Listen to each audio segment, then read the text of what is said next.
opening blessing of the Torah. Baruch atah Yahweh, Eloheinu melech haolam, asher bakar banu mikol ha'amim, ve'natan lanu et Torato. Baruch atah Yahweh, notei haTorah. Amen. Blessed are you, Yahweh, our power, King of the universe, who has chosen us from amongst all people by giving us your Torah. Blessed are you, Yahweh, giver of the Torah. Amen.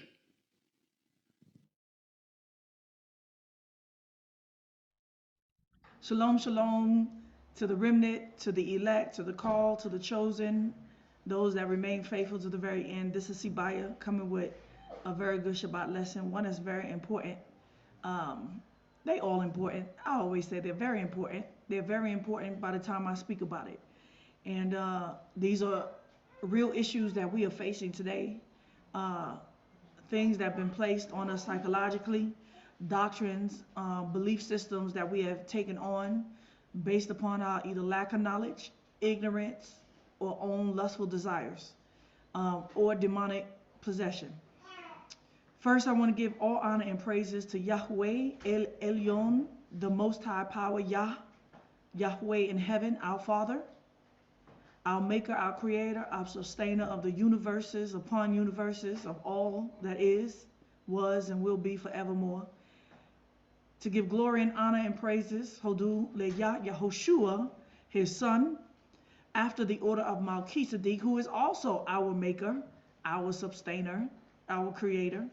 But now he is taken on the role as the Lamb, as the Son of Yahweh, to come down and mediate between Elohim and man, to restore us back to the intended purpose. So as our high priest, as our husbandman now, he is at the right hand of Yah, but he's also at the holies of holies, acting as high priest forever on behalf of us, giving a daily sacrifice for our sins as we give a daily sacrifice to him, for we die daily. We die daily with him, y'all. Baptism isn't one time under the water. And to the Malak Yahweh, some know him as the angel of Yahweh, the angel of Yah, aka also we recognize him and know him as the Holy Spirit. Holy, holy, holy to the three of them, Yahweh Echad, as one. That is something that I thought to touch on today, but it's not something I want to touch on briefly. I can make a point here or a point there. And the thing is that I subscribe to no one's particular doctrine. I was not raised in Christianity. So when it comes to the idea of Yahweh Echad, but also recognizing the three of them as Yahweh Elohim, as equal, this is where we get pushback, right? Many people have separated their doctrines. I understand that there's this thing called oneness doctrine. There's the doctrine of the unity. There's the doctrine of the Trinity, and other, right? I don't subscribe to any one of those doctrines. I can't really break down what they believe. But as I have to explain what Yah has revealed to me, right? What he has revealed to me through my searching him out and trying to understand his salvation and the Holy Spirit, and why we must be baptized in the name of all three in order to receive the Holy Spirit, the gift that is from both, right? Why? Why is there an angel that seems to be the one talking in place of the Father, called Yahweh, that's always appearing as Yahweh, right? Making sense of these things in the testimony. This is one that, once again, I can explain it to you, but there's something beyond the comprehension of man. And so this has to be a revelation through the fourth dimension, which is really the heart, not the brain, right? So I can tell it to you all day, and what I may say might sound like a mixture of the oneness, the Trinity. I don't care what you call it. I call it the triunity, right? And I can only explain it as far as your mind is willing to comprehend it. And there's a level of this that you have to accept. You just have to accept, humbling yourself, realizing who the hell are you to think that you understand everything, How do you think you can comprehend the higher heights and deeper depths? So I'm not going to speak on that today, but I want to let y'all know what's coming, because I need to be clear, right? A lot of y'all are following people in their ministries, and you don't even know what they really believe. And let me tell you, when it comes to Yahoshua, because it's going to lead into what I'm saying, when it comes to the doctrine, people say, are you Messianic or Torah only? That's not good enough. That's not good enough, right? You got to be careful who you go on a date with, right? Y'all over here, you meet somebody, he look good, right? Oh, he handsome, he clean cut. You don't see nothing on him. Oh, he Messianic, look good, talk good, walk well.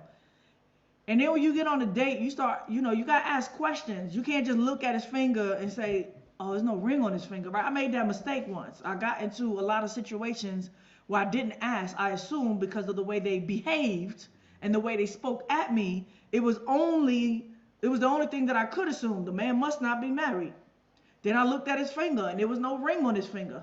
Then I got in the car for him to pick me up on a date, and I didn't look throughout the car to see that there was a baby carriage in the back. I didn't even see it. Right? Got on the date, and I'm talking to him, and he's because I like older men, old handsome man. I was like, yes, I got me a Messianic. Right? Then we started talking on the day. He started talking about, my marriage, and I was like, what? Hold up, right? Because I said, you're married? He said, yeah. Well, I thought you understood. I said, how? Well, did you look in the back of my car? No, I didn't look in the back of your car. I was supposed to assume all that by the time I'm on the date by looking at the back of his car, and I saw a carriage, which I didn't look in the back of his car. I said, nigga, you invited me on a date and you married? Oh, stop. We over. Ain't nothing else to talk about. He was like, well, whoa, wait a minute, right? I'm thinking about getting separate. No. That's the way y'all got to approach me. Listen, I learned my lesson. After that, I got all the questions in front before we make an arrangement to meet at the assembly, right? And I'm going to tell you, we still get caught up in these traps because the people still lie, right? Because how many times I've been on a date where they just straight out lied to me. I asked, was they married? And they came up with, later, I'm going through a separation. So when you ask somebody if they married, that's a no to them, but it's a lie to me. Now I'm caught up in a relationship, and I'm messed up. And I got to figure out if I'm going to choose Yahoshua, the word, versus my heart in the matter, right? Messed up. Been in that situation twice. But when we come to this, black don't mean nothing, y'all. Just because they came out and be like Most High, don't mean nothing. Come on with it. Even if they just say Abba, that don't mean nothing. And if they ask you, are you Messianic and Torah, that don't mean nothing. But you need to ask them how they believe in the Messiah. What is their testimony about Yahoshua? Yahoshua. I'm saying Yahweh to a brother. He ain't even a brother, that faggot day. I'm saying Yahweh. And the whole time, he believes that Yahweh is the devil. He not telling me. Well, woe to them, because if he believes that way, how dishonest is it for him to be talking to me? Mm-hmm. When I'm coming as a prophetess in the name of Yah, then in his eyes, I'm a witch. Why is you talking to me and listening to me? By the time I come and tell somebody I'm Messianic, I believe in Yahoshua as Elohim, my salvation, all of that, and you don't believe that, like firmly don't believe that, and you keep that a secret, and you contend with a relationship and tell me only what I need to know so that you can strain whatever you strain out of it, you're a manipulated liar. So I want to talk about some things today, because I'm telling y'all on this return, or in this so-called new awakening, or the so-called brood movement, I told you ever since I was born, the conscious new age, Orisha, African worship, new ageism, as far as positive thought, consciousness stuff, has been intermixed with Torah. And they're using Torah, the Bible, to validate their false doctrines. And you run it into people speaking what they think is Torah, acting off of what they think is Torah, but it's a false demonic doctrine that they have twisted Yah's words in. And it's causing people in this last day to blaspheme the word of Yahweh and the Holy Spirit, his teachings and his works that he does in people's lives. So people go around talking about the Most High told me, the Most High told me, and it's not the Most High. It's a devil speaking to them, right? You go around saying, I'm going to seek Yah and his spirit, and the answer, all they doing is seeking the desires of their own soul when they say Torah first, but as soon as you show them Torah, they in denial. And they're going to re-quote false doctrine to you that sounds like Torah, calling good evil and evil good. In this Christian movement, right, of love all things, give everything, give all your money to the poor, and don't ask no questions, they have misquoted Torah and put that Christian love and brought that guilt, which is extortion, emotional guilt, into this movement where we're returning back to Torah when Yah says, speak straight, talk truth, be sincere and honest, and have integrity in your dealings with one another. And when we try to make that crooked path straight, we got crooked people that still, right, calling good evil and evil good, trying to make us feel bad for our righteousness and our distinction between the lie and the truth. So I want to give some examples. Tali ain't talking out the air. Messiah, once upon a time. Once upon a time. Now, I'm not going to mention no names today, but if I have to, I will.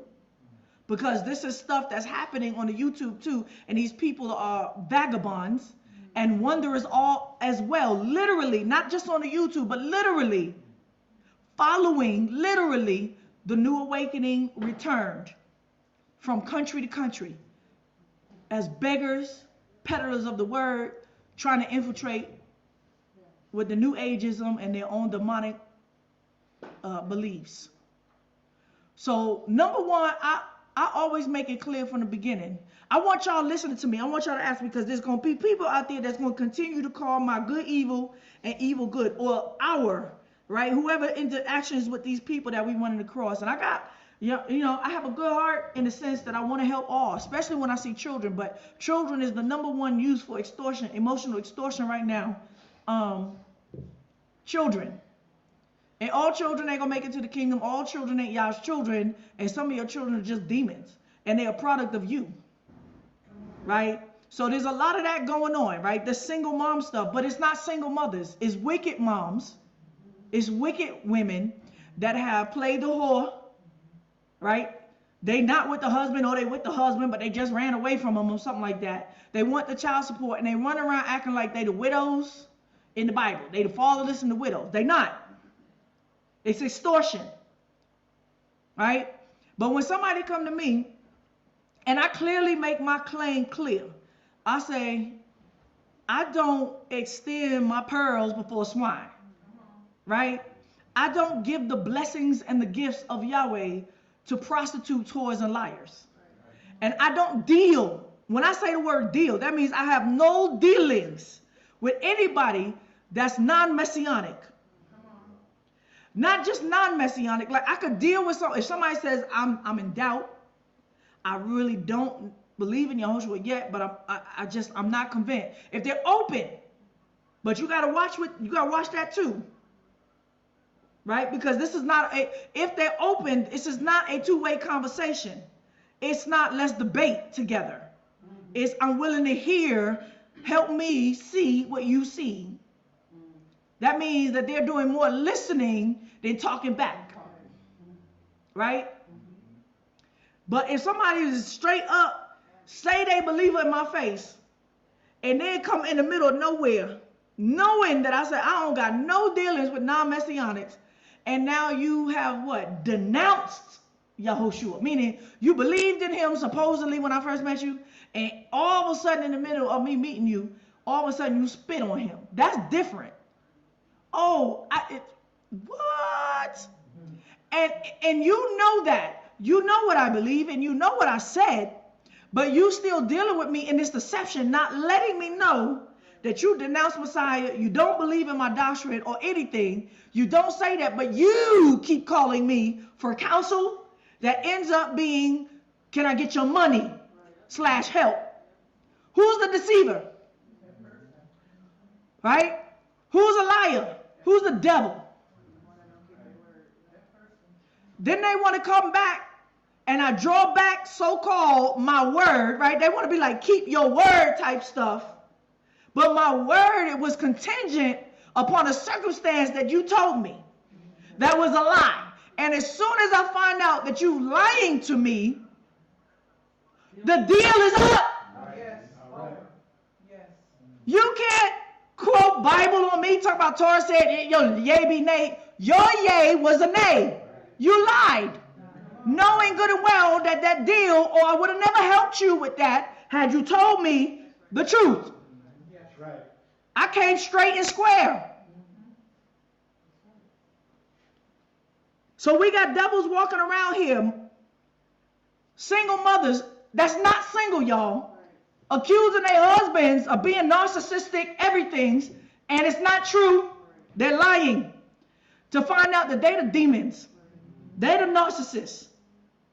And they're around here talking about the Most High, and their reality, what they create in their own mind is their truth, because the Most High stuff. I'm going to tell you right now, I don't owe you nothing. And be careful if you try to quote, call good evil, evil good. You've been evil from the very beginning. Now, also outside of that, let's say somebody is Messianic. Let's say that wasn't an issue. But somebody comes to you and asks you for counsel, but it's a trick. It's a trick because they're not seeking your counsel. They're begging deceitfully, knowing that you got a heart to help. Right? So they just going to keep saying, I need counsel about a situation. It's their problem. Ain't got nothing to do with you. But they know by the end of that, you're going to wind up offering them some help. That's deceitful.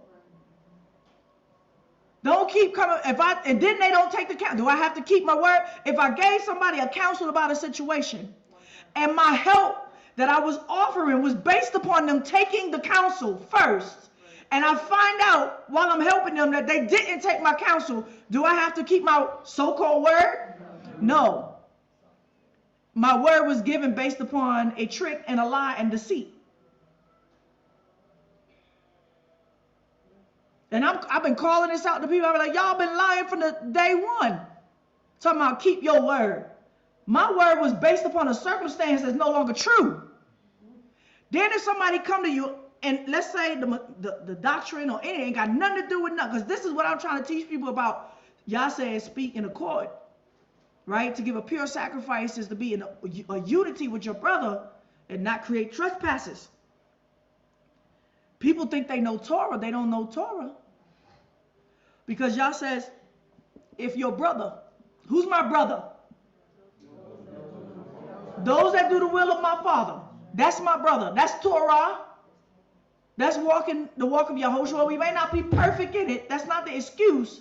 But you still got to show that you try to walk it out. Once you hear the word, you straighten it out. So everybody black ain't your brother. And it says, and if your brother that live next to you, within your gates, that's a clause. Why? Why would y'all put that clause? He never made a blanket statement. If you see your brother and he asks you, give it to him. It says that lives next to you for accountability's sake, so you can verify that that brother's not lying to you and you know their situation. You know that they have been working hard. You can go and look to see. You can fact check to see if they're lying to you. But you can't do that in this system with strangers across the world. Ain't nobody about to show you their bank account, and if they did, that still could be a lie. You start asking questions about their personal situation and you don't get no answers, but they still want you to help them. Yah does not require you to give money to strangers that you can't account for.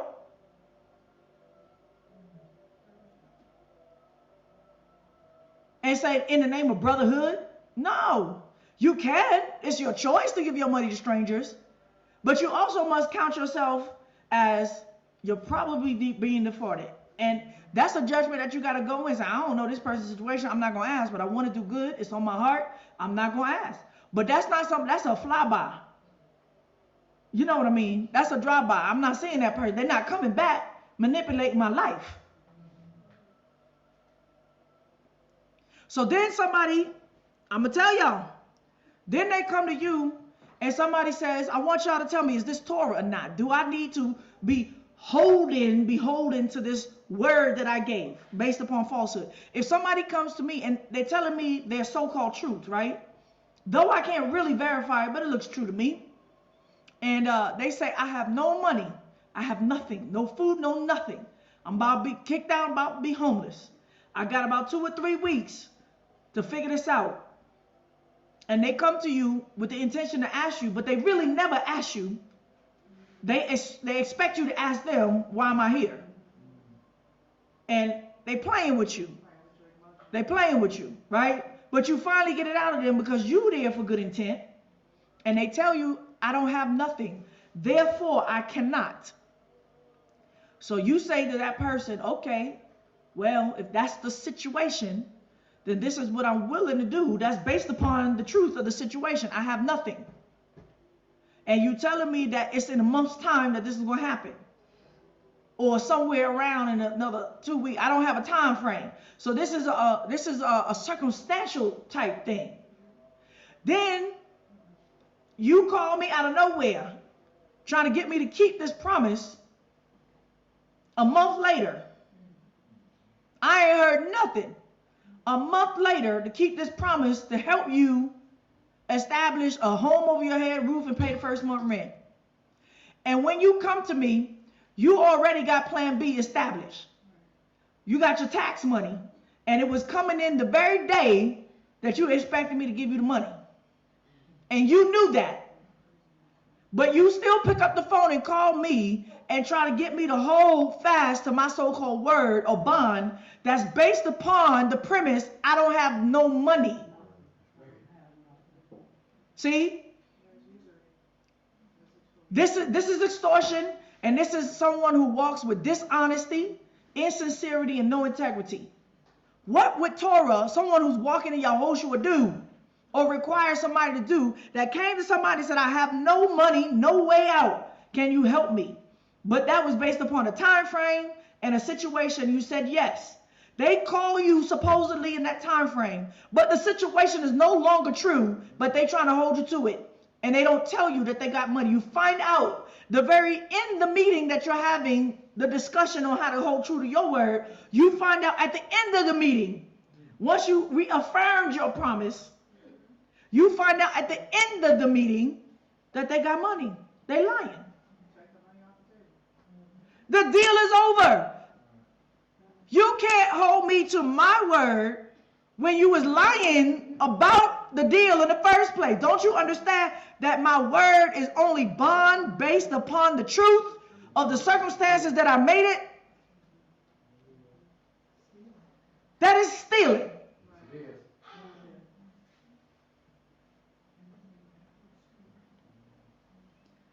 But they think they know Torah. They think they know Torah. And this is how we in the last days calling good evil and evil good. This is how they're going to call the righteous for their righteousness wicked. The wicked is going to call the righteous wicked because they got their own Torah in their mind. They got their own doctrines. Their own reality. And it's not Torah. It's not Torah at all.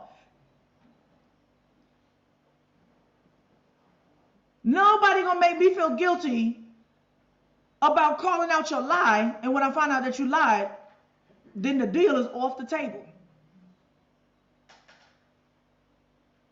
No way. And I want y'all to understand that, because a lot of that we have done amongst ourselves. There will be people that still got that mentality, and our people all over Babylon got that mentality. And they did it just to consume you. They smile in your face, tell you what you need to hear, put your babies in your face, and all of that. Tell you yes in Yahoshua and the Messiah and the Most High and all of that.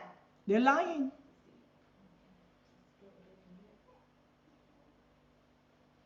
So we got these people that got this false reality, right? So that happened to me, y'all. That happened to me with a bunch of pan kids. That's what I call them. Babies. Children, walking around with children in this return, following other children, following people like David that's telling people they don't have to work, they don't have to do nothing, the Most High gonna take care of them while they couch hopping and panhandling people's emotions with their babies? Prince David, the faggot. Now he's infiltrating this whole movement, y'all. You got young people over here being infiltrated on his return talking about I denounce Messiah. Done. Out of here. You don't get nothing from me. The grace that I'm giving you is in the name of Messiah. You can't take his money and say, screw you. Thank you for your money. Screw you, Messiah.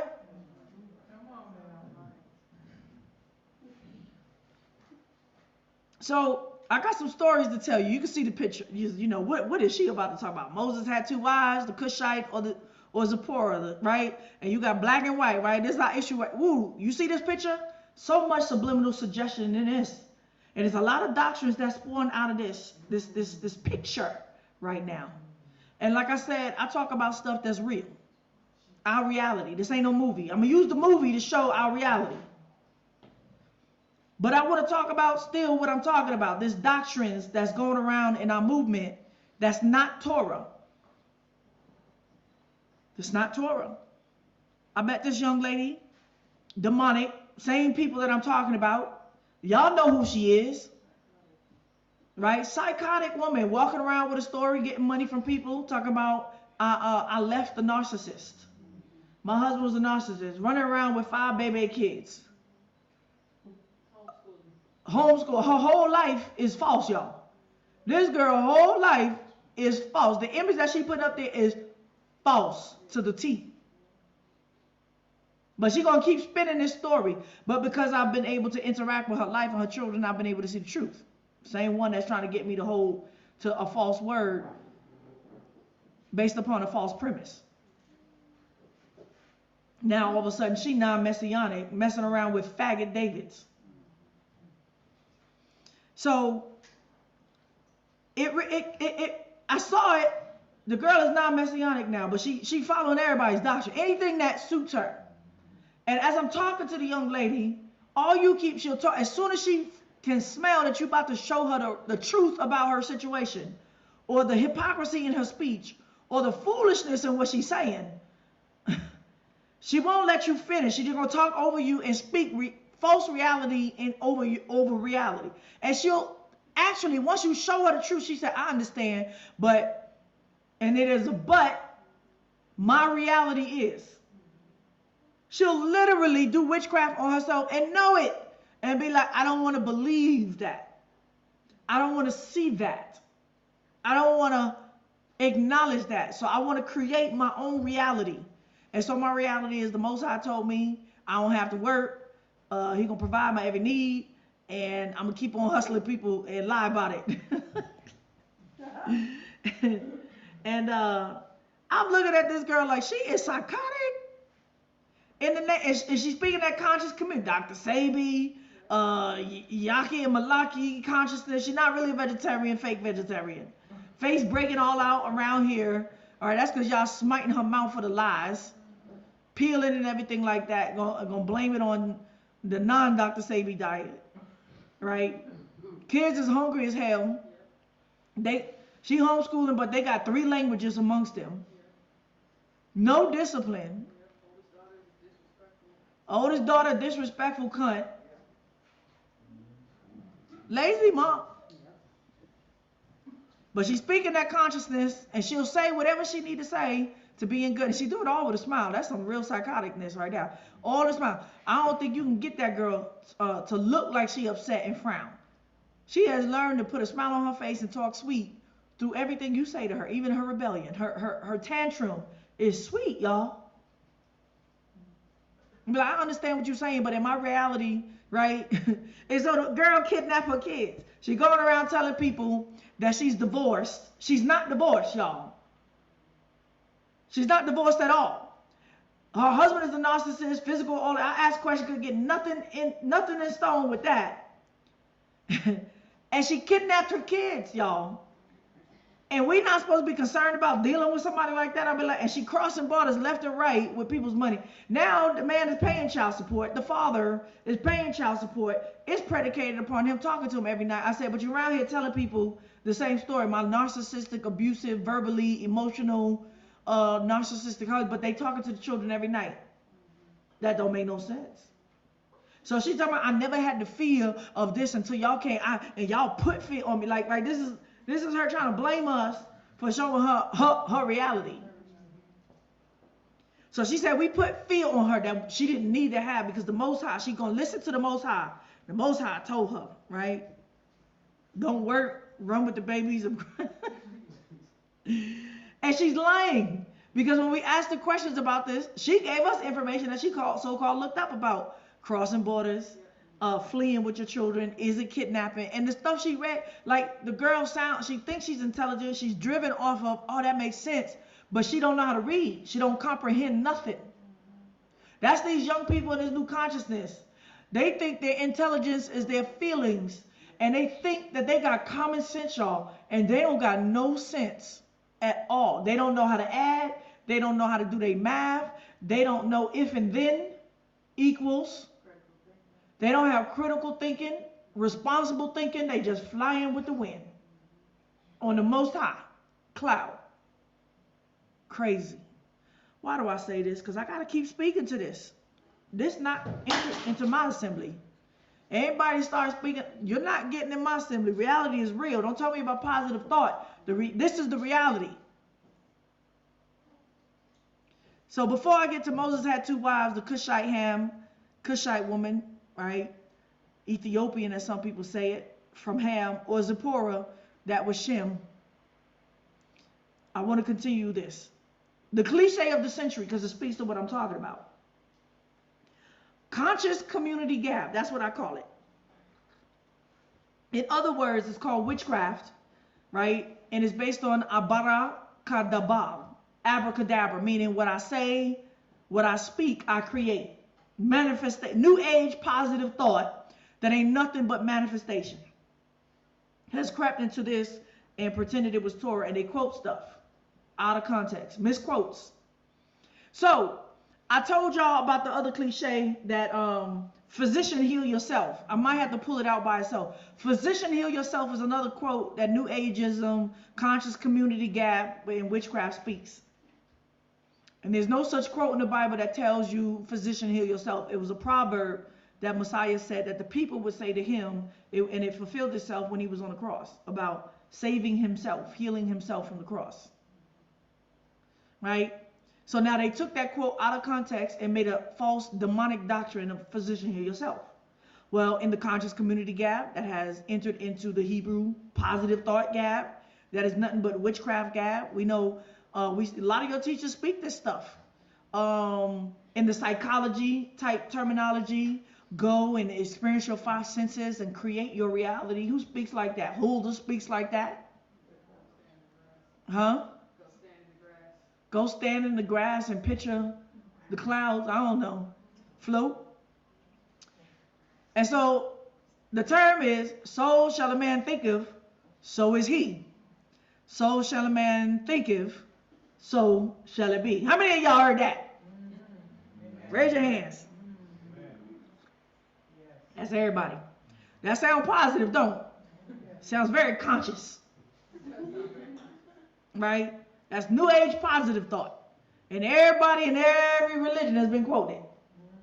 Where they get it from? They got it from the Bible. How about you, all of y'all that's going around, so every one of y'all listening to me, have y'all not quoted that? So shall a man think of, so is he. So shall a man think of, so shall it be. How many of y'all have quoted that in your lifetime? Against somebody telling you reality, what is. Don't tell me that. I create my reality. I speak positive, right? How many of y'all have been walking with that doctrine and still speak that sometimes when it sounds convenient? Don't even know that ain't Torah, y'all. It's another cliche that's misquoted. This is what y'all said about the devil on Yahoshua's heels. Huh? Oh. This is what the Torah talks about. And the seed of the serpent shall what? Bruise, not destroy, bruise the heel of your seed, which is Yahoshua. Bruising the heel is his footsteps, his path. It's causing people that want to try to walk in his footsteps to walk crooked. When a snake bites, or hit you right there, you limping, you can't walk straight. By the time you see those footprints, they all over they're not walking straight, and people walking in crooked footsteps, thinking it's Yahoshua's straight path.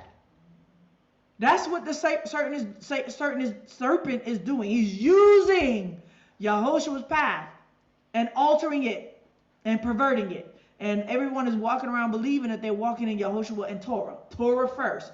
And they can't even quote Torah. They quote stuff like this. And I'll be like, where you hear that in Torah? Show me that in Torah. Where'd you get that from? Now, when you look it up, it's coming from one verse in Proverbs 23:7.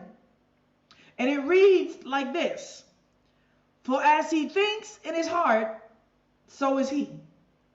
Eat and drink, says he to you, but his heart is not with you. Off premise, that's a full statement. That don't mean what I think I create. That is not positive thought, abracadabra. As I speak, I will create. I create my own manifestation of reality, and I reject all negative things that's not desirable. That is not what that statement means at all. On top of that, that's not what it says exactly. Here's the Hebrew.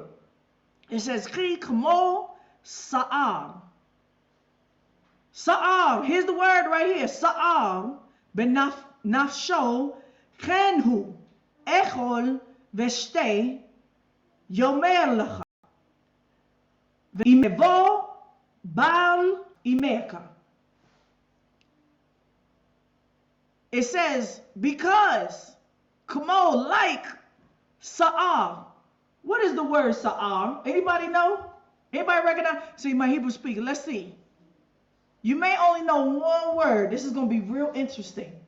Anybody know the word sa'ar? Sa'ar. Huh? What? Sa'ar? No. That's not what I am. What? What does that mean? What? How you know?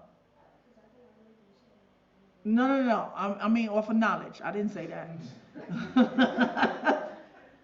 Anybody recognize these three words? You may not recognize how sa'ar or se'ar. Hair. It means hair. Don't make sense, huh? All right, it's going to make sense. Right? Like his hair. How about that? Benafsho. You seen anybody plucking their hair? Pulling out their hair? When somebody's doing that, what's going on? Huh? Anxiety? Come on, give me some more. Nervous? Mental? Okay, mental is like, yeah, they mental. They're trying to change their mind to feel the pain of their head and not think about whatever. They're trying to change their minds to feel the pain of their head and not the reality. To escape reality. A soothing technique for something that they want and not getting. Or something that's happening and they don't want to happen. Say, okay. Benefic. So this hair is connected to his soul. Right? The word is soul here. Nafsho. Right? So, kamo sa'ar benafsho. Like his hair in his soul. Right? Okay, let's see if Chen so is he. Echol veshte. Eat and drink yomer lech. Eat and drink, he says to you, the one that's pulling out his hair, right? Eat and drink. Velevo, in his heart. Baal, or it's like from the word bli. Emeka is not with you. Come on, y'all. I mean, we already got it. All right, let me help y'all. Let me go into the Hebrew. Huh? What he's saying is not what's in his heart. Mm-hmm. Huh? New share. Okay, hold on. All right, first let's go to the very exact statement. 7, right? It said here. All right, hold on. Here it says, for as he thinks about the cost, so is he.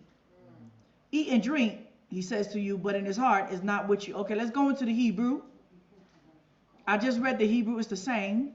But the word sa'ah, let's see how they translating it. Because I'm familiar with the word sa'ah, but not the way they're using it. It says, as he thinks. All right, let's see. Sa'ar. It says to calculate or reckon. No. When people is thinking, what do? They either or pulling, right? But no, that's not what it means, y'all. Look. I'm gonna go forward and back. Sa'ar. Hair, right? Sa'ar, hair. Hold on. Sa'ar, affrighted. Horror. Right? Affrighted, horribly sore. Storm. Tempest. The terror. Affrighted. Right? From Sa'ar. Starting to make sense now, right? Horror. Sa'ar. A storm. Sha'ar. That's different. That's gate. All right, I'm going back.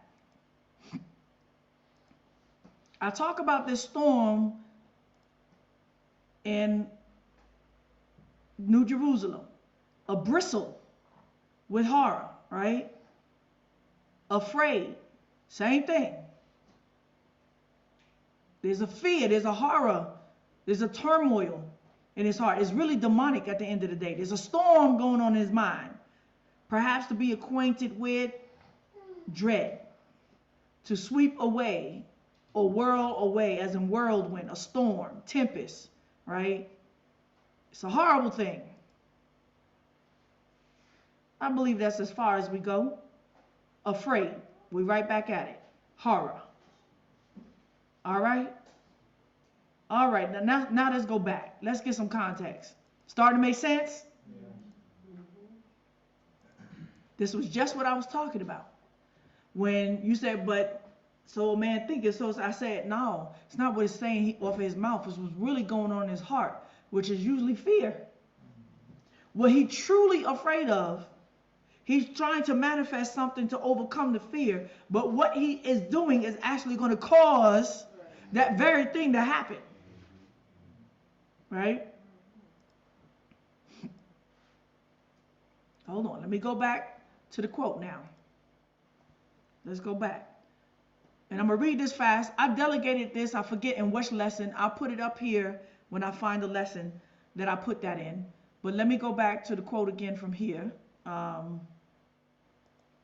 what it really should say is, for like the fear or the horror, the hair in his soul, so that he is.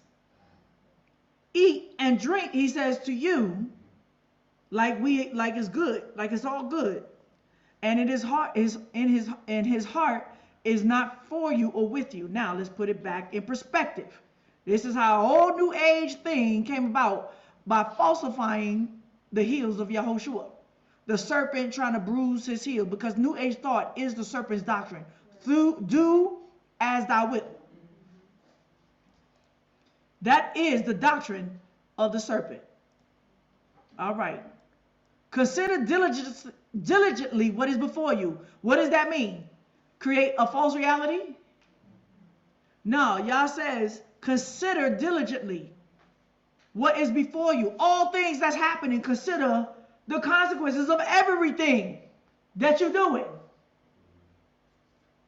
Put a knife to your throat if you're a man given to an appetite. What does that mean? We're talking about food, but when he says put a knife to your throat, you might as well commit suicide if you're somebody that's flowing with your own desire. Positive thought. How about that? I believe I'm going to receive what I believe. If you're giving over to your appetite, now he's using food and drink, but food and drink is food for thoughts. Yah uses food and drink as the nourishment of your mind and how you walk. Put a knife to your throat if you're a man given to an appetite. Why? You might as well kill yourself. You're walking in deception. That's why I said consider. Right? It says when you sit to eat with a ruler, consider diligently what is before you. With a ruler. Put a knife to your throat if you're a man given to appetite. If you desperate, don't be desirous of his dainties, since they are deceitful food. Right? Is he really talking about food? No, this is all parabolic. Deceitful food. This is when you sitting down when we talking about deals, and you know what we're talking about. Don't weary yourself to be rich. In your wisdom, show restraint. Right? Show some restraint. Just because somebody put a deal before you, ooh. Right. Somebody say, you do this for me, ooh. Right? But this man is rich. You really want what he got. Right? You in trouble. Now this goes both ways, but you in trouble because you're desirous. Why do you set your eyes on that which is not? For it certainly sprouts wings like an eagle and flies in the sky. He's talking about you want to be friends with this person because they got money and wealth. And you want to find out, you want to sit down and buddy up with him to see how he got it or if you can get it from him or whatever. Right? But by the time a ruler is sitting down with your poor behind, this is not 100%. What I'm saying, by the time somebody that got like that, when he says a ruler, he's talking about a rich man, a businessman, that you try to sit in a seat with a business, and he gives you the time to talk to you. Don't eat the food of him who has a stingy eye, and don't crave his delicacies. What's a stingy eye? You might say, I'm the one that's stingy. Not. It's using the word stingy is really an evil eye. The word is, okay, let me go into it. Y'all might not believe me, right? Y'all think I'll be twisting the word? Hold on. It used the word stingy. That's how they want to interpret it.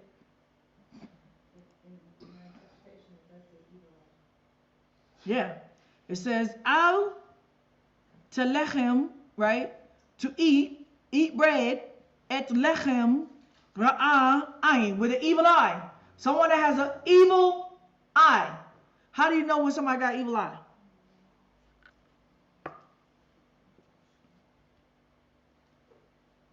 You just meeting this person. How you know they got an evil eye? This rich person with money. How you know they got an evil eye? Because, yes, they talking about their own covetousness. I'm about to get money. I'm about to do. They bragging, right? They talking covetousness and they bragging about all what they got. And I got, right? And you sitting down coveting this because you want to. That's the evil eye, right?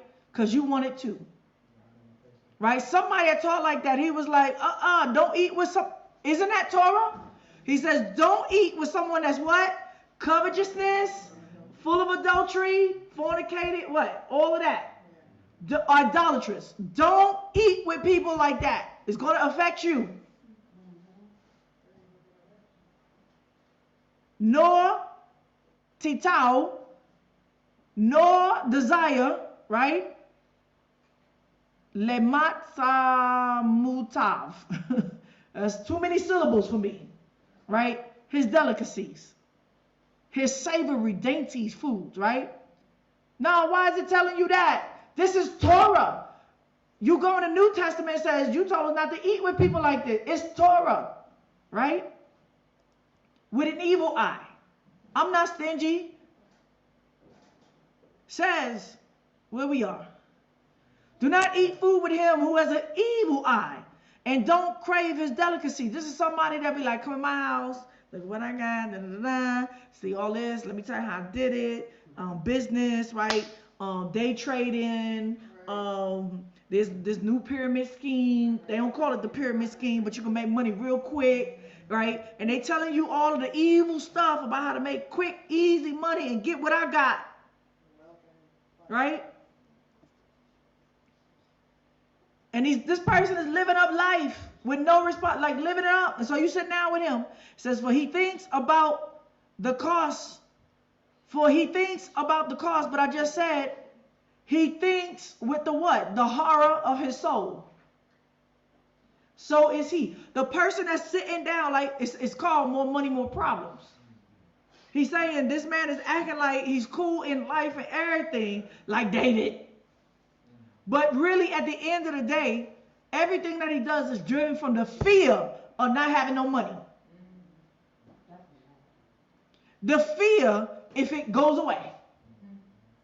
He's put his trust in the things. Right? That's why they always talking about it. But he says to you, eat and drink. Come. Do like I do. Day trade. Bitcoin. Invest. Deceive. Believe in the Most High, you receive. Just go around and tell everybody you the Most High and they supposed to support you. Whatever it is. So you believe you are all things in the Most High. You can achieve. You are greatness. Right? Eat and drink, he says to you, but his heart is not with you. He don't give a damn about you. Why? He really trying to see what he can consume out of you, how he can use you. Right? You will vomit up the morsel which you have eaten and waste your pleasant words. He's saying you're going to regret it. Don't speak in the ears of a fool, for he will despise the wisdom of your words. Right? But this is the person that done sat down and realized they speaking with somebody that's full of covetousness and got an evil eye. Right? That's why this girl came to me and said what she said. I was like, conversation over. It ain't nothing to talk about. She wanted to have a conversation by saying, well, we could talk about my wickedness by saying, well, yeah, the other sisters told me that she think I might be reprobate. I'll be like, and you are, and you going to hell, and your kids, goodbye. It is no conversation. I'm not going to sit here and talk about your reprobateness with yourself. You're a fool. I ain't got no words for you. Don't move the ancient boundary of stone, right? So this is how people dealing with business, right? Don't encroach on the fields of the fatherless. Okay, this could be interpreted so many ways. He's talking about that these people are doing what? Whatever they're doing to get this money is encroaching, is trespass. They're encroaching upon somebody else's, and they're getting their gain by falsehood. Right? The ancient boundary. We talking about land, right? But what's land today? What's the boundary or the ancient boundary of Yahoshua? His flock. That's my job. But you got people like David and Huldah and all of these people that's out here, Pastor Kelly, Tilda, all these wicked people that's trying to get your money off of their wisdom as rulers, but they really move the ancient boundary. They have stuck their foot in their hands in Yahoshua's field to consume the grapes and the figs. They move boundaries. That's not their territory. If you want to do Black Wall Street, go do Black Wall Street. If you want to do Pan-Africanism, go do Pan-Africanism. If you want to do conscious community, go do it. If you want to do Dr. Sabi, go do it. But they're crouching upon the ancient boundaries by trying to mix Torah in it and targeting those that want to learn Torah, those that want to return not to Africa, but to the ancient lands of our forefathers. That's how they're doing what they're doing. Don't encroach on the fields of the fatherless. The money that Yah has blessed this ministry is to help the true fatherless, the true widows. Every widow? No. Every fatherless? No. There's a stipulation. The ones that are poor in spirit, that's seeking for Father Yah. The widows that recognize their husband was murdered and they're looking for their husband everlasting to raise from the dead. Yahoshua, right? For their defender is strong. I'm the defender. You don't get to take the money. That's why I say I'm not giving the money of this field and this ministry that belongs to those that are seeking Father Yahweh. To those that deny his son. The money ain't for you. I don't help non-Messianics and liars. Right? Go to David and ask him for the money. Whoever you following, go ask that person that you following on the YouTube for the money. For their defendant strong, he will plead their case against you. I'm here, right here, defeating, right? You think you the father. No, you're not. Apply your heart to instruction and your ears to the words of knowledge. Don't withhold correction from a child. That's what I came here to do. I said, there's no way I can even get, like, I was going to give him the money, but I was like, there's no way, because I was like, I'm going to give him money and be like, be gone. That's a flyby thing. Be gone out of my life. Don't come back. Because it was all through deception. But then by the time I sat down, I said, y'all said, this ain't no good. There's no way that I can give him a piece of bread without giving him the word of Yah and correction. So we went over there to do that, only to find out that there were some fools. And there was more deceit and more lies. I gave him the correction. If you punish him with the rod, he will not die. Punish him with the rod and save his soul from Sheol. That's what I attempted to do. They want the money. They don't want the bread and the food. My son, if your heart is wise, then my heart will be glad, even mine. Yes, my heart will rejoice when your lips speak what is right. So if you find yourself in this situation, speak what is right. Don't let nobody's covetousness, money, or anything cause you to, you know what I'm saying. Don't let your heart envy sinners, but rather fear Yah all day long. That's what he's saying. If you find yourself with a ruler or someone that's getting gain or speaking covetous, don't be hungry. Consider diligently.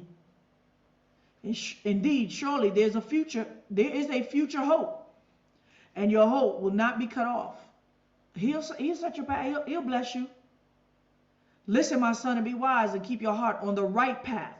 Don't be among ones drinking too much wine and those who gorge themselves on meat. This is about what? Feasting. For the drunkards and the glutton, this is pride. You can go to my lesson about mental illness. Pride comes before the fall. This is about those that are arrogant and proudful. Those were those, even though they were the poor, you couldn't tell them they was poor. They were talking to us like they was the rich and we was the poor. Like they had the most high in the back of their pocket like a genie. And we just was working hard for no reason. Or drowsiness clothes them in rags, right? This is about what? Being lazy. Listen to your father who gave you life, and don't despise your mother when she is old and lazy. Just because a man got money don't mean he ain't lazy. When he talk about the slothful man, that means that he's not really applying himself to walk and work diligently in what he's doing, that he's making honest money. It's cheap, easy money. It's a scheme at the end of the day. Buy the truth and don't sell it. Get wisdom, discipline, and understanding. The father of the righteous has great joy. Whoever fathers a wise child delights in him. That's what? This is not talking about father the son. Yes, it is, but it's talking about a minister or a shepherd to his sheep. Let your father and your mother be glad. Let her who bore you rejoice. My son, give me your heart and let your eyes keep in my ways.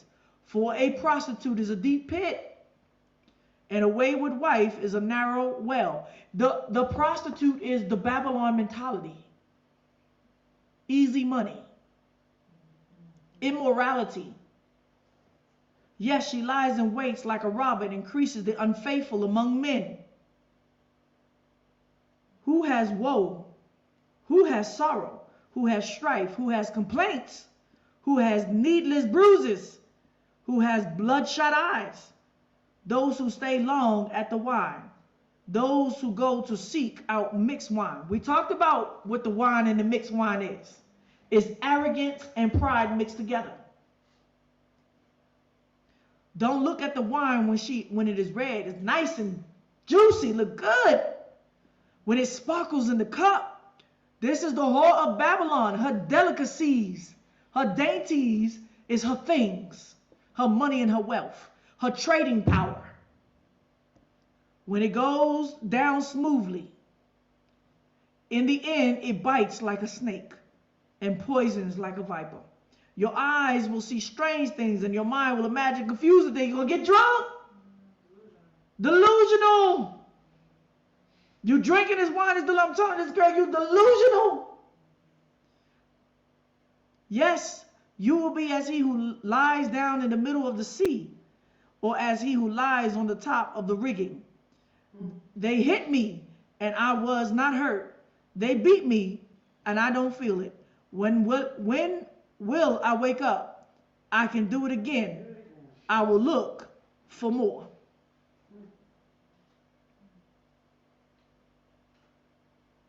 What's that? That even though you got stung the first time, you're going to go do it again. You ain't going to learn your, that's what I told the girl. I said, you ain't going to learn your lesson. You're going to keep claiming the Most High. You're just going to walk in this drunkenness, and it keep ending up the same way. And you're going to keep doing, you're going to keep going like this, and your drunkenness, time I wake up and be like, it didn't hurt. We saw the girl snap.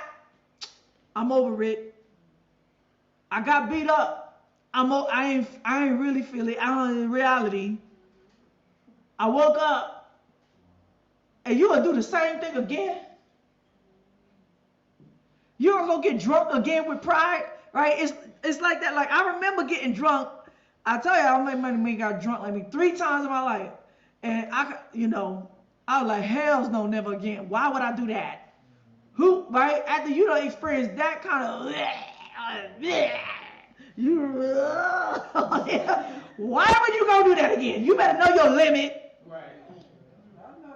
Why the hell would you go drink like that again? Jägermeister, it starts tasting like oil and gasoline with apple juice mixed in it. So ain't it good? I'll be like, ooh, it's poison going.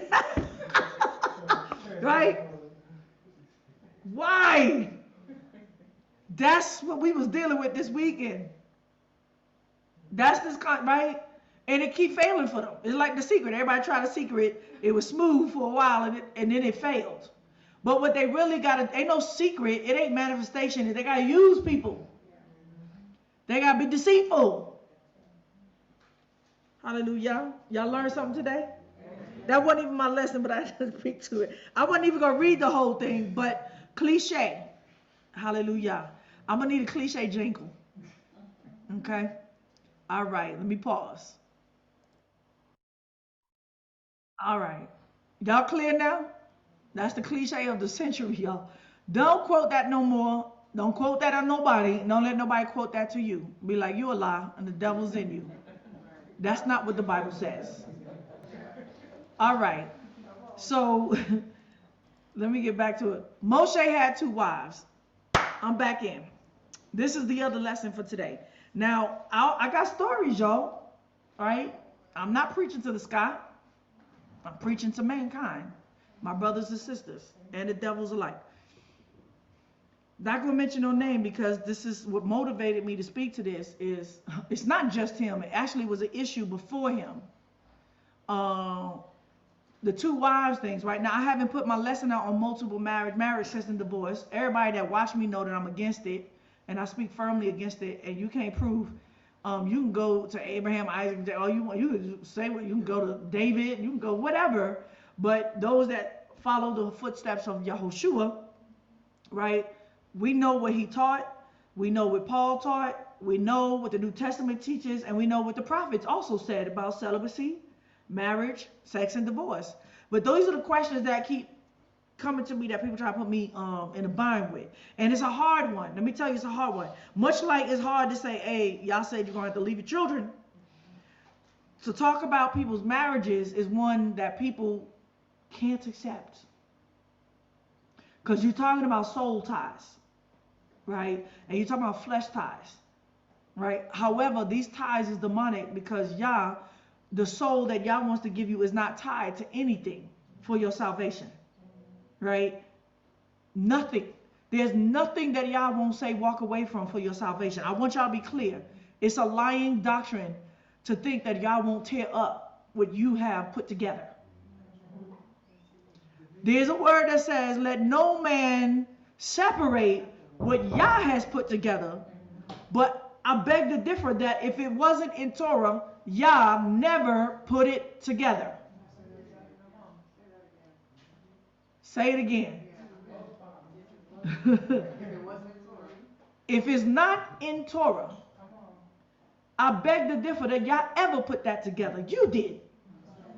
And don't you ever think for your salvation, for your soul's sake, that he won't ask you to walk away or separate it or destroy it for your soul's sake. Don't lie on y'all like that. Y'all's clear. We're not doing one quotas. One-liners. So, I got this picture here. So the issue is multiple wives. It's not so much that I want to talk about multiple wives, but one of the arguments is if Moshe did not write that it was permissible, which I stand on, Moshe never, ever, ever in Torah wrote anything that delegates permission to have more than one wife. Now, some of y'all that think y'all know Torah might want to challenge me in your mind. You're going to have to wait, right? You're going to have to wait. I know what I'm talking about. I know you don't, right? But one of the things that has come up, and I knew about this, right, was the argument of Moshe having two wives. Moshe had two wives.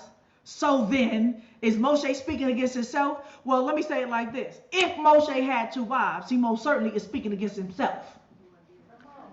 The law wasn't given yet. Nor did he come to the wisdom and knowledge of Yah yet. Nor was he righteous in his walk in his youthful days. It tells you very clearly that he had to walk away from his life and search Yah. And it took him 40 years to find it. Now, if you don't believe me, that just because you can find Moshe in a circumstance in his, right now, I'm speaking ahead of some of y'all. I'm like, what is she talking about? Y'all think he married a Cushite woman in the wilderness after Zipporah. Not. It don't give you no context. Don't give you no context. And so there's the two wives issue. But then you see this picture here that Hollywood has given us, and there's another issue that they're playing on us with. What's the subliminal image message right here that plays on us in this return? The white woman versus the black one. Right? The white one versus the black one. Okay. So, the issue is that Moshe go against his own law, but Moshe's parents was uncle and nephew and auntie. Y'all know that, right? But yet Moshe wrote, thou shalt not. This is abomination. So Moshe will be saying, I'm a product of abomination. Y'all don't know that something changed once again. Once the law was written, there was another consciousness about sin that came into effect.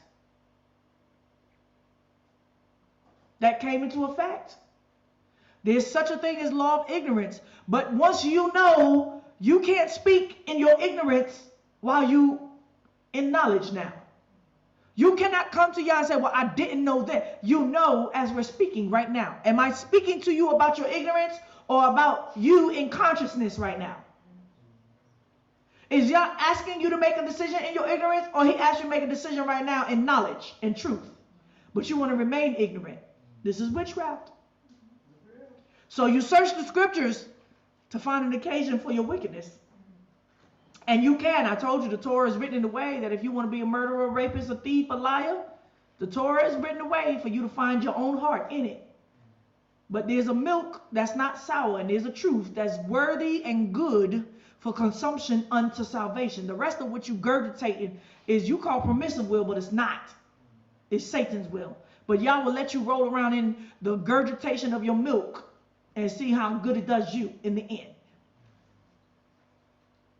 So there was a brother, one that I cared for much. I looked at as a brother, and I hope that one day he will come around underneath the authority of Yahweh as a son so he can continue to be my brother. But right now he's not my brother. This person was with me for years. And it was the problem that I never wanted. This black man, right, was a father of 8 children, married for 30 years. This black man married a white woman, and he's been with this woman now. He lied about the sanctity of his marriage. He made me believe that she was a virgin. Now, he might have been her virgin, but they fornicated. He wasn't a virgin. He fornicated with the daughters of Zion, with the daughters of every other nation, and this one was the angel.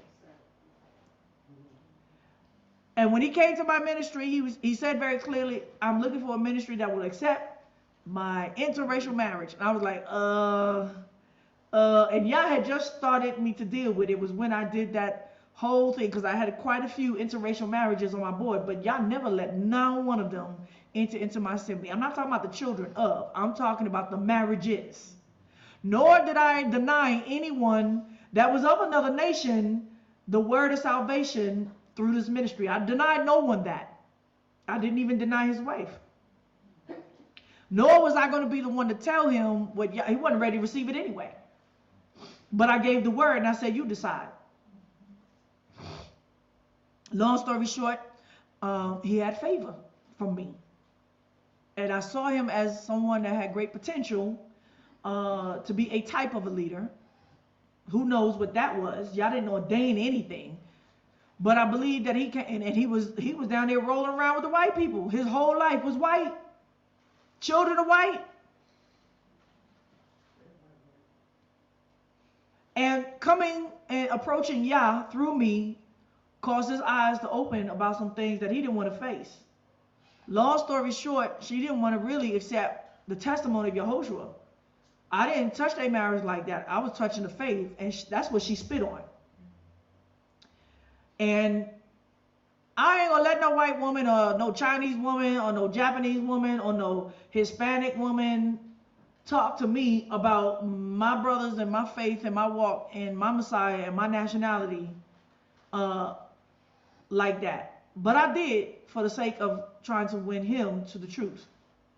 And this woman got on the phone and disrespected me like, and I spoke very kind, but straight. Then smacked him with the phone and told her hang up on her to disrespect me and all this stuff. My husband 30 years. I say that might be your husband 30 years, but he belongs to Yahoshua now. And that's my brother. And I'll be damned if I have to go through some white woman and kiss your little white behind so I can speak to my brother about his soul. Right? And I had bored with this woman for about over 2 years of her shenanigans and her foolishness and her disrespect when I did nothing to this woman. The word is word, but basically, they had their own battles. This caused some issues in their situation that I wasn't involved with. They wound up going to counseling. I don't know what all went on in the counseling. I know enough, right? I know enough that a whole lot of wickedness came out about the mentality of that marriage and the wickedness of that woman. She's a crazy white woman that wanted big balls. That's it. That's it. That's it. She wicked. In the name of Christ. She wicked. And he discovered her wickedness and whatever they was going through, and I stayed out of it. I said, oh, y'all want to go to the mental counselors? But it was they was from the Christian church. I think they had 2 counselors, black and white, so it'd be fair. And whatever came up out of that came out. It had nothing to do with me. She was told to stay away from me. She didn't. But I tell you, when he got on the phone, it was very hurtful for me to see him talking to me, and he's sitting down, and I could tell when she walked in the room because his eyes like that puppy like, and she's standing over him like Maseret, and he looking like a little nigger boy, scared. I'm like, ooh, hells no. Hells no. I had to check her, right, to see a brother of mine in this faith that submitted himself to the women of foreign gods and wickedness be submitted like that to this white woman like he a little puppy nigga. And I gotta sit there and watch this and submit. Hells no. I was like, excuse me. Nevertheless, I stayed away till he was ready to make a decision. But I could tell something changed after 1 year. I believe that he made a statement to me. And he said that one of his daughters said, even if you wasn't to join the ministry or leave or go or come, whatever that looked like, you can never go, your marriage is over. It can never go backwards. Not because of me, because what was really discovered in the what had happened. And he refused to really tell me all what happened. I could presume what happened based upon a comment or two, but he didn't want to tell me no more because he didn't want me to use it against him. Because at this point, I believe that he came bitter with Yah's word, not me. I believe that he was fighting with Yah about this, and he didn't want to believe it. He didn't want to believe that he had to give this up to serve Yah. And I do believe that he had an ultimatum on the table with Yah, that if I have to leave all my goodness behind, my angel wife, my beautiful mixed race 8 children's, and all my business that I got through, whatever he done attained through the white man with her angel help, if he had to give all that up, that Yah better have made him something big. I believe that he had an ultimatum on the table for that. You could tell me if I'm wrong or not, but that's been in all your speech towards me. But Yah didn't delegate that, right? So he's striving for something, and he had an ultimatum from Yah, and he had a plan against Yah. But like I said, Yah sees the in depths of your heart. I may not have all seen it, but you can't do that. Can't do that with Yah. So long story short, why are we going into this? Long story short is that he was scheduled to finally seal up all his stuff and come out, but he didn't do a damn thing. By this time, he's working both ends. He's working his wife and he's working me. He's manipulating both sides of this. How he can keep both, control both, take over both, and not give up both, right? Nah, it don't work like that. And basically was very deceptive about his plans, and basically sneaking in what he planned to do without me seeing it. So nevertheless, here I am. I'm a female leader. Okay. I'm sorry. Get over it. And he's aware of all of the ups and downs and roller coasters in this ministry, but we good, right? We working through it. And I was really looking forward to him come up until the last minute. So y'all exposed something on my bed. Something he said to me right before he was supposed to meet with the whole group, and I just kept y'all was like, no, look at it clearly. Don't ignore it, right? When you love somebody and you care about somebody and you like somebody, and let me put that straight, I don't mean like that. He's not somebody that I could have been 1 inch attracted to in the physical way. That's not that. Not at all. I just would have, I'm not trying to insult him. I would have said my ugly brother that I love the best. Right? If I could say it like that. Not me. Not that love. I care for his soul. But y'all was like, look at it. Look back from day 1 to now. Don't ignore it. Like I said, you could be blinded by your own emotions and feelings for someone. But that's not the reality. My eyes got open. I asked him a question. I said, do you have it somewhere, anywhere in your heart and in mind? Has it gone through the depths of your soul and your calculations that you're going to come here and either take over my ministry? You think you're going to take over my ministry because you might have found some fault or disagree with something, or you think that you're going to come here and get all my knowledge and run and do your own thing? And all I should have heard was no. But I got a whole explanation. Well, and I'm sitting there with my eyebrows like, we didn't finish the conversation because, it was business going on in the office, got disrupted. We did finish it, but there's more to say. That's why I'm doing this now. My eyebrows was like, and I'm just, and people think they be getting over me because I let them say what the devil needs to tell. I need to hear what the devil is saying. So I'm not going to challenge you in the moment. I need to hear it all. Tell it to me. And I'm just sitting there like I'm stupid. And in this so-called explanation, well, yeah, I had a problem with being this, but I know y'all was working with you. And I'm looking like, he invoked Moshe. He invoked Moshe and Miriam. And this wasn't a meeting by myself. It was with 2 members on the council. I don't know if they caught it, but I caught it. I just didn't get to address it in the moment. He invoked Miriam and Moshe. That I hope that, it wouldn't be a Miriam and Moshe situation. And so basically he already calculated himself. That's the Jerusalem syndrome. He already in his mind said, y'all's going to make me Moshe. And even though she's my older sister and the lead right now, she's going to anoint me, and he going to make me Moshe, because I'm a man, I got 2 balls, and she going to be Miriam to me.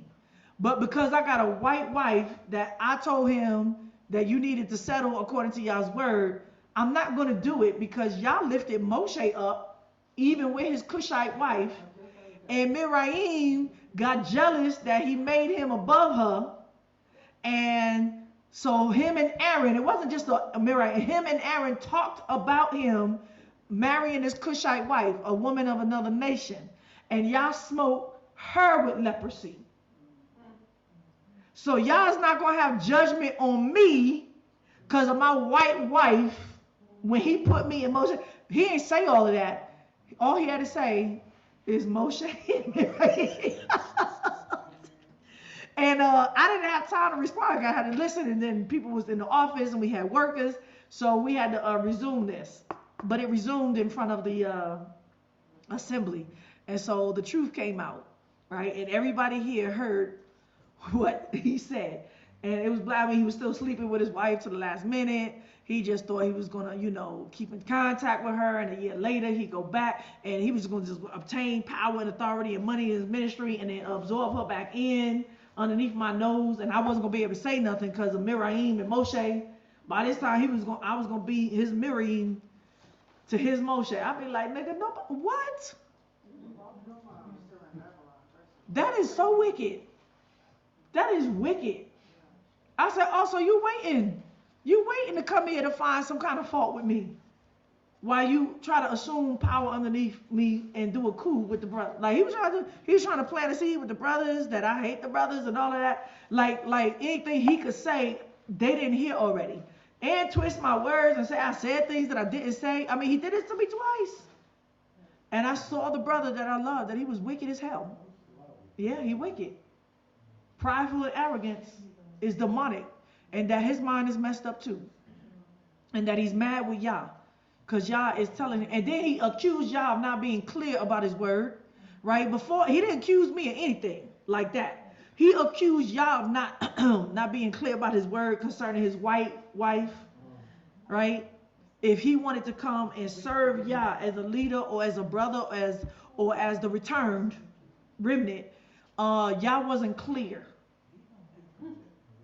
I said, and all the brothers was like, what?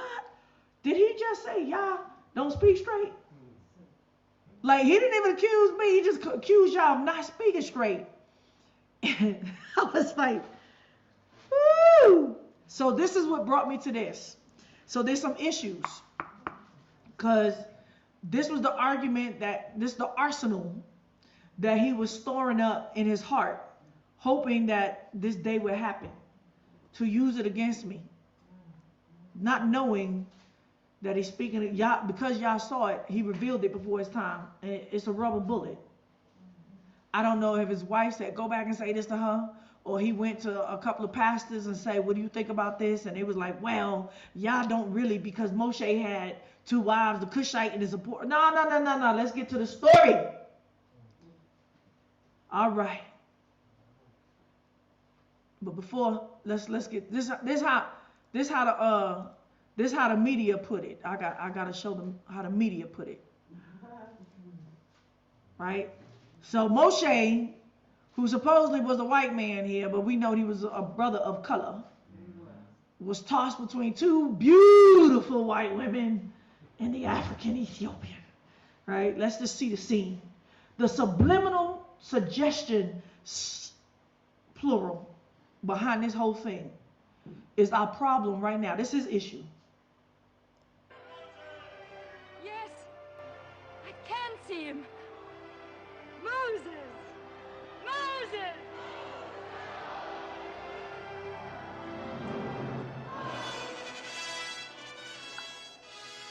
Listen, Mehmet. Listen.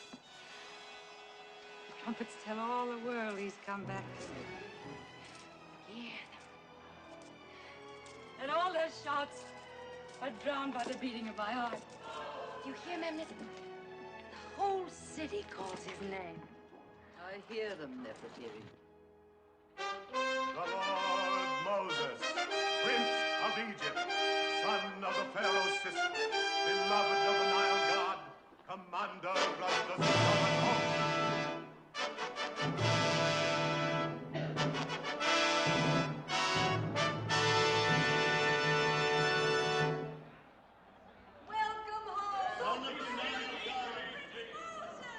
blessings of the god Amun-Ra be upon you, great prince.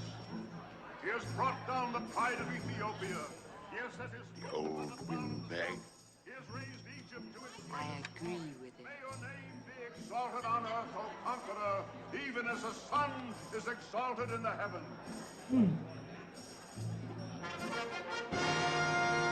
I got part. You hear those words? You hear how you greet a prince and a king and a commander with the trumpets blowing? This is the Ehyeh Asher Ehyeh, on the beginning to the end, the first and the last, the stump, the root, the seed, the everything, the all in all. That's how you're supposed to introduce Yah. You don't just be like, "What's your name? Can I meet you?"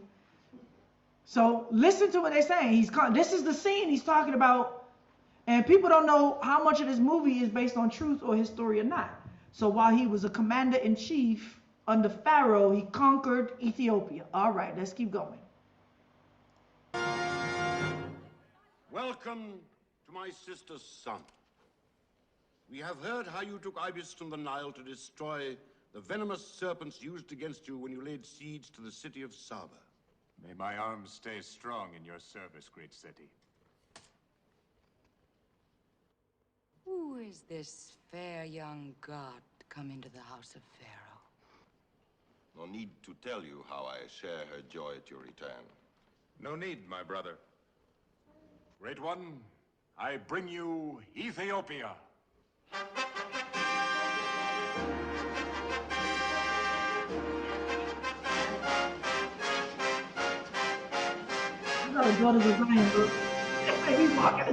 Command them to kneel before Pharaoh. Command what you have conquered, my brother. I bring the Ethiopian king and his sister in friendship, as an ally to guard our southern gates. My son has dealt wisely with you, Ethiopia. Welcome as a friend. Great king, I will ask but one favor of your friendship. This green stone from our mountains, that I may give it to your prince of Egypt, for he is kind as well as wise. It is pleasing to the gods to see a man honored by his enemies. And such a beautiful enemy. See to their comfort. Oh my goodness.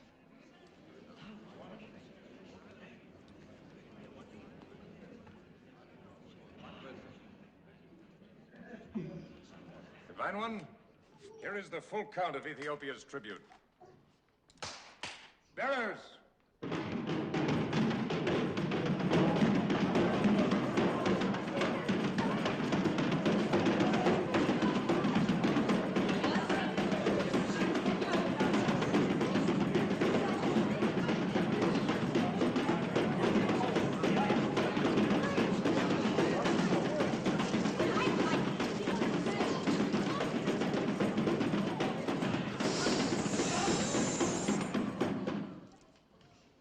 Sending down the Nile 20 full barges of such wealth as you see here. Logs of ebony and trees of myrrh, all for your new treasure city. A handsome tribute indeed, Moses. Unfortunately, I have no new treasure city. And you will have none.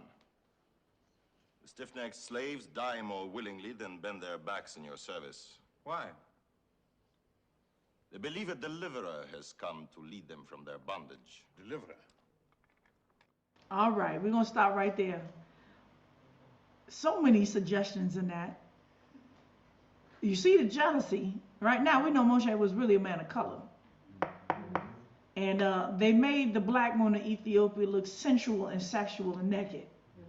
Right? Beautiful in a very lustful way. And seductive. Not that she wasn't seductive and nasty herself. And the jealousy. My brother, you are no Moshe. Right? And hold on.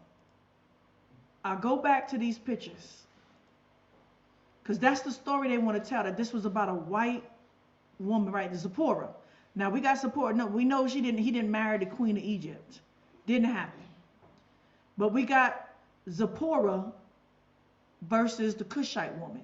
And we got a judgment about Moshe marrying the Cushite woman versus Zipporah, and to believe that he had 2 wives. I said he did not have 2 wives as we think it to be, and that y'all didn't have a problem with him marrying someone outside of his race because he was anointed. My brother, you are so wrong about your judgment. Very wrong in your ideology, and wicked against the covenant of Yah and his laws and commandments to even pull this one, because the situation now is nothing like what happened in the time of Moses. Okay, so we got the Cushite woman who's Hamitic and Zipporah who's Shemitic. That's not Shemitic, that's Japhetic. This is not, the people of Shem is not white people. It's people of color. And Yah often says how sometimes you couldn't even tell the difference between Shem and Ham sometimes, or Shem and Cush. So if Cush was black like that, then so was the Shemitic people. Now he says we were people of a speckled bird, meaning that we come in all shapes and sizes as we can see. But let's get some context. I put Moshe up there. I don't know what Moshe looked like. I just put an image. But we have all of these beautiful black women. And I bet you only a few of them you could pick out where they really come from. What culture they come from. Which one is the Cushite woman and which one is Zipporah the Midianite? Which one is Shemitic versus which one is Hamitic? But what you're not going to see is a white woman in that mix. You're not going to see it. Beautiful women and they all right. Which one is which? Is this the Cushite woman? Is this the Midianite woman? Is this the Cushite Ethiopian woman? Is this the Canaanite woman? Which one? Is this the Hamitic one versus the Shemitic one? Which one? Y'all can't tell. You might can only tell by a feature or two or some kind of outside thing, but we don't have that picture to know the difference between Shem and Ham like that. And guess what? There was beauty in both races. They were beautiful women. And ugly ones too. Just like there's beautiful white women.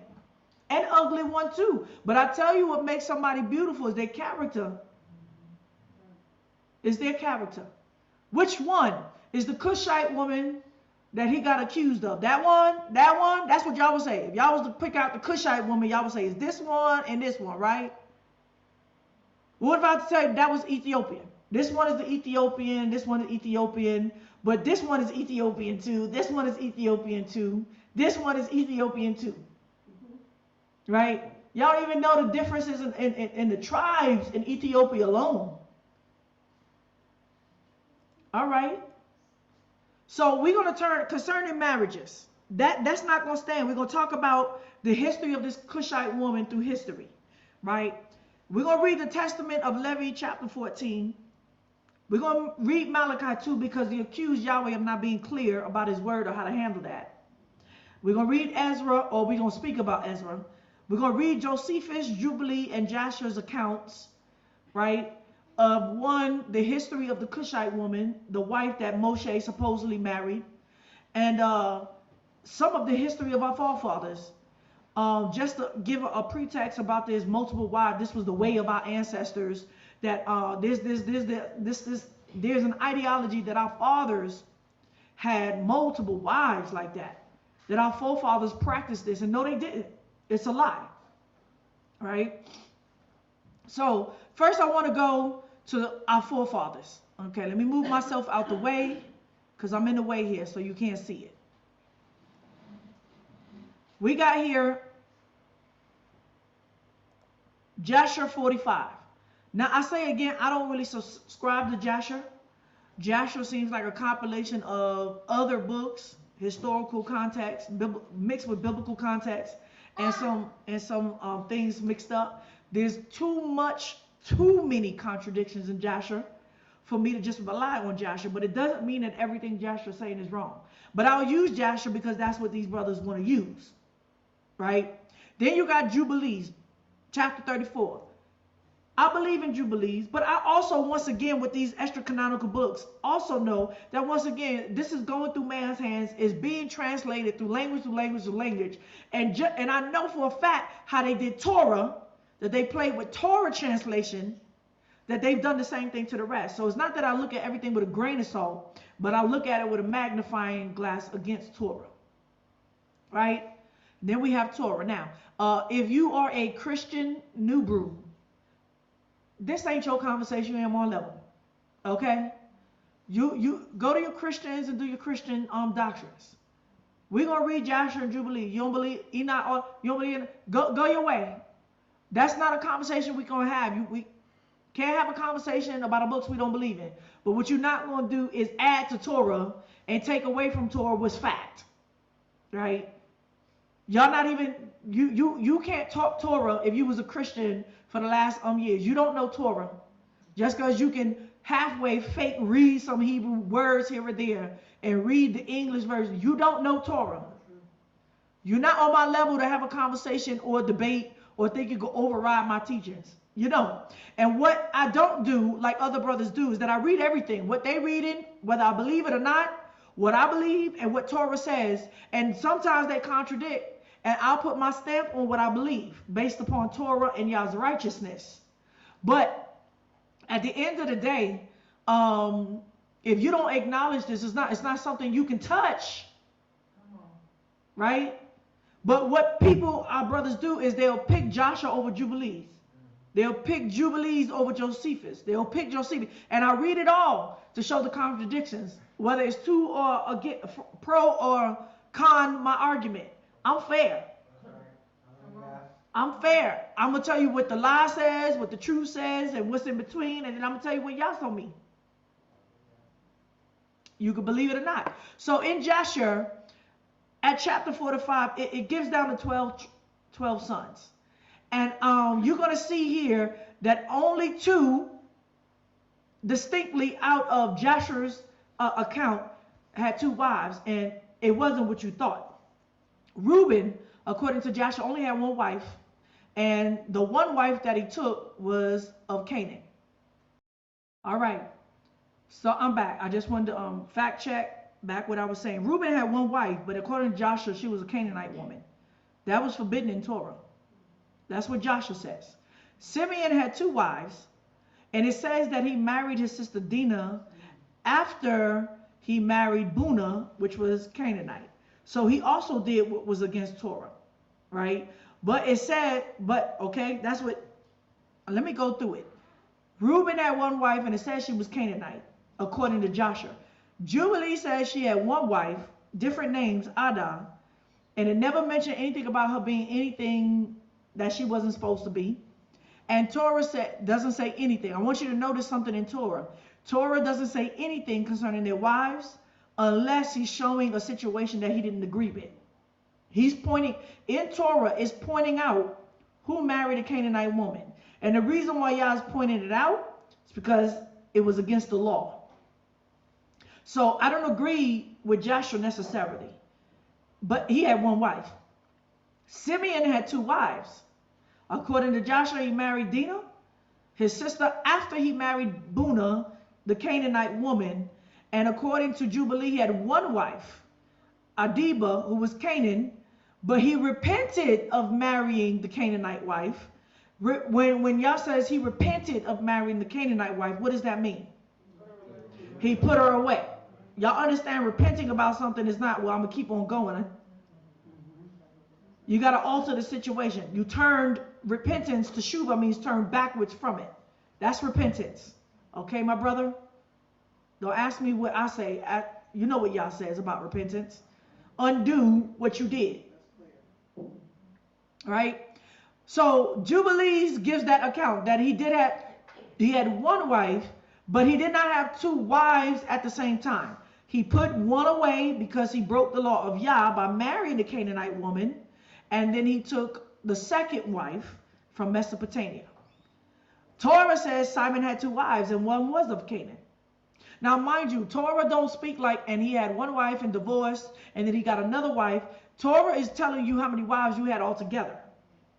So there's a lot of assumptions that these men had all of these wives stacked on top of each other. And it's the same assumption that they have in about Moshe.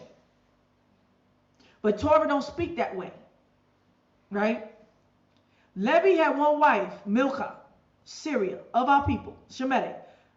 Jubilees affirms the same thing. And Torah just says Levi. It has no issue with him. So obviously this is true. Judah had one wife, Shua the Canaanite. We know the story. One wife. And that was against the law. Right? I'm in 4, right? He had one wife, and it says Bet-Shua, Canaanite. So that is adding up with Torah that Judah had one wife, her name was Shua, and she was a Canaanite, and we know what happened concerning that marriage. That was abomination to Yah, and it got him in trouble. Therefore, he lost 2 sons, and I believe his younger son still remained, but the birthright went to Tamar. He never married Tamar, but he had to legally take care of her nevertheless. One wife. And we know that Shua, the Canaanite woman, died. So he didn't have 2 wives on top of each other. Issachar had one wife, and she was Syrian. That means she was from our people. 5. One wife, Hezekiah, according to Jubilees. And Issachar, it doesn't say anything about him, so that must be a fact. Zebulon, one wife, from Midian. People think that Midian is Ishmael. No, it's not. I'm going to show you that Midian is Shemitic. One wife, 6. That was the second wife that Moshe took from Midian of our people. One wife, Nima'an. And Torah don't say nothing about him, so it must be true. One wife, a good wife, right? 7, Dan had one wife from Moab.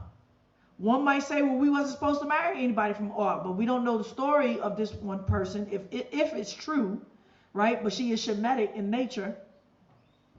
And one wife, according to Jubilees, Elgla, and Torah doesn't say anything about it, so he didn't have a problem with whatever that was.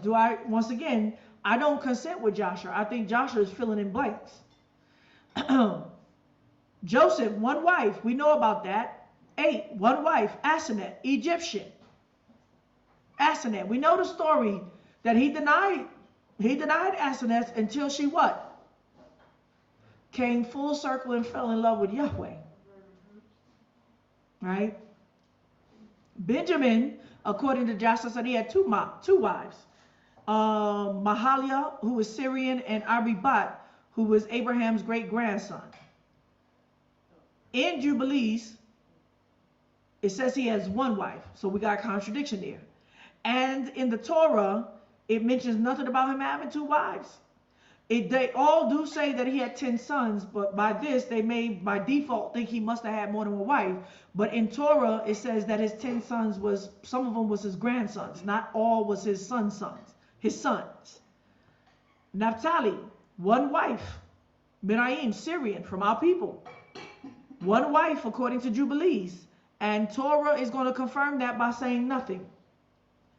Gad, one wife, Syrian, of our people. Something's missing here. All right, I had to shorten it up because our 12 was cut off. So we have Gad. Says he had one wife, Syrian. According to Jubilees, one wife. And according to Torah, we have to confirm that because it says nothing. That means that y'all didn't have a problem with the marriage. 12, Asher. 2 marriages. That's how it says. It doesn't say wives. It says he has 2 marriages, right? And that one was Adon from Ishmael, and Haduram, that was the great-grandson of Shem. In Jubilees, it says he has one wife, Yonah. And Torah says nothing. By default, we believe that he only had one wife, and he didn't have a problem with his wife. Now, according to Jasher, it says that Asher had married Adon, and she died. And so therefore he was a widowed husband. And then he took on a second wife, much like Abraham did with Keturah. So I want to show you that in Torah, it only speaks about one of the sons having 2 wives and a wife of Canaan. And it speaks about Judah taking one wife of Canaan. And Yah had an issue with that. Otherwise, if y'all didn't speak about it, it's not true. Jasher and Jubilee may be filling in the blanks. But if our brothers want to continue, so I wanted to put that out there. One, this misconception that they really want to spread out there, like the sons of Israel, our patriarch, our fathers, practice this. Even after Abraham got in his situation and Jacob got in his situation, our sons did not practice this. What they messed up with is marrying a Canaanite woman, somebody outside of the nation against Torah, and that was Simon and Judah. And that backfired. Y'all didn't like that. So Simon, obviously, because he had 2 wives and one was Canaan, he either divorced it according to Jubilee, divorced it like he said, and took another wife. But y'all still count as he had 2 wives. Not at the same time, right? This is a presumption that people think, right? That's like asking a man, how many wives did you have? That's a blanket statement. You can't say, well, I got 1 wife now, and I was married and divorced 3 times. In y'all's eyes, you had 3 wives, 4 wives, right? And that's all Torah is saying. But he's clearly showing you that he was disappointed when they took a wife outside of what he commanded them to do, right? And obviously when they took these wives, were they converted to the faith? No way. No way. They just did what they needed to do to get along with the bedroom. Y'all know what I'm saying, right? So I'm putting down that our forefathers did not practice multiple marriage like that. It was not a common practice. If anything, you can pull that out. You're going to see kings, princesses, and rulers do that, which y'all strictly commanded them not to do it. Okay? So, we want to read the Exodus story. Moshe flees to Midian. 15, now when Pharaoh heard these things, he sought to slay Moses, but Moses fled from the face of Pharaoh and dwelt in the land of Midian. And he sat down by a well. 16, now the priest of Midian had seven daughters, and they came and drew water and filled the troughs to water their father's flock. And the shepherds came and drove them away, but Moshe stood up and helped them and watered their flock. And when they came to Reuel, their father, he said, how is it that you are come so soon today? And they said, an Egyptian delivered us out of the hand of the shepherds, and also drew water enough for us, and watered the flock. And he said unto the daughters, and where is he? Why is it that ye have left the man? Call him that he may eat bread. And Moshe was content to dwell with the man. And he gave Moses Zipporah, his daughter. And she bare him a son, and he called his name Gershom, for he said, I have been a stranger in a strange land. Okay, so we know that Moshe had married Zipporah, and when he fled out of Egypt into Midian, how old was he? Huh? He was about 40s. He was in his 40s. It was about 40 years before he came back. We talking in his old age now. 40s. And by the time we get the story to Cush, he's in his 80s. You really think he got married again in his 80s? To a Cushite woman after giving the commandment? Really? All right.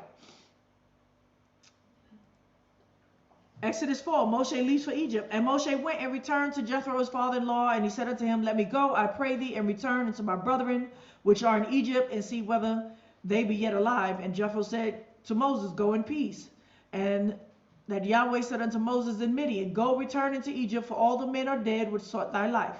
And Moshe took his wife and his son. So we know that Zipporah was his wife. She had children. This is 40 years later.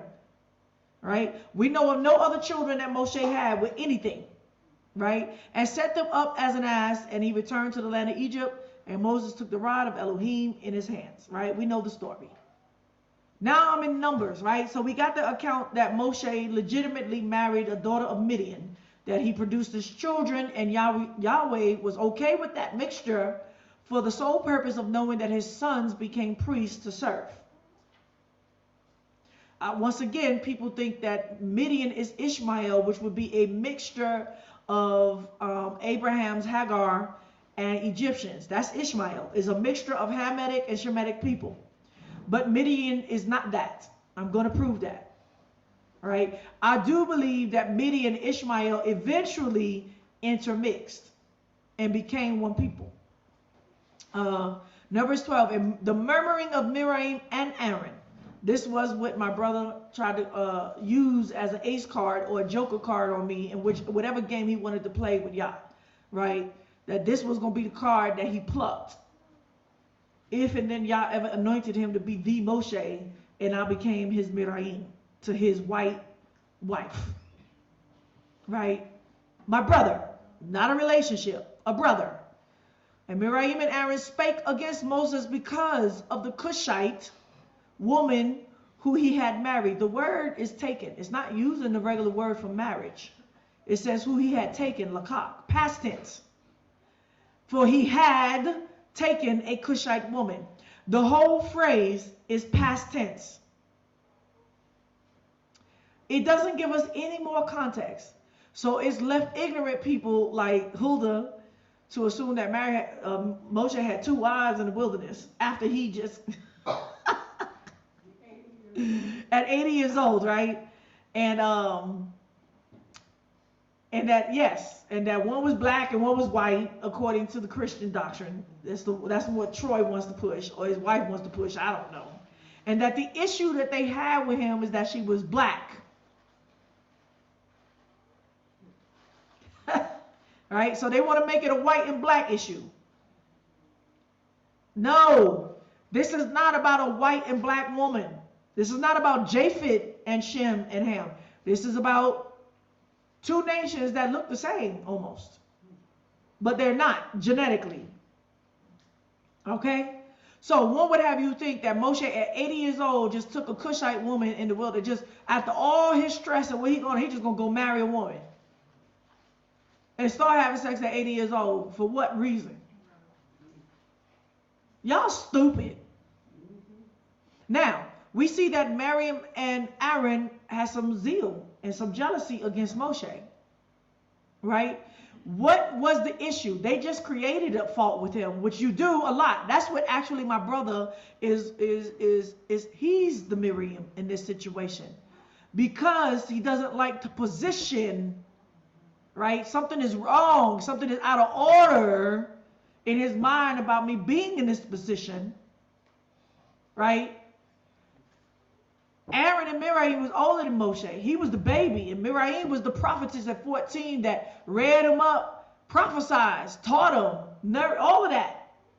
But now there was a shift between them. Now Aaron had a very particular special position, but what was they really jealous of? Huh? The position mean what? That's right. They was jealous because they never got to a point where Yah revealed direct to them the way he revealed and the way he spoke to Moshe.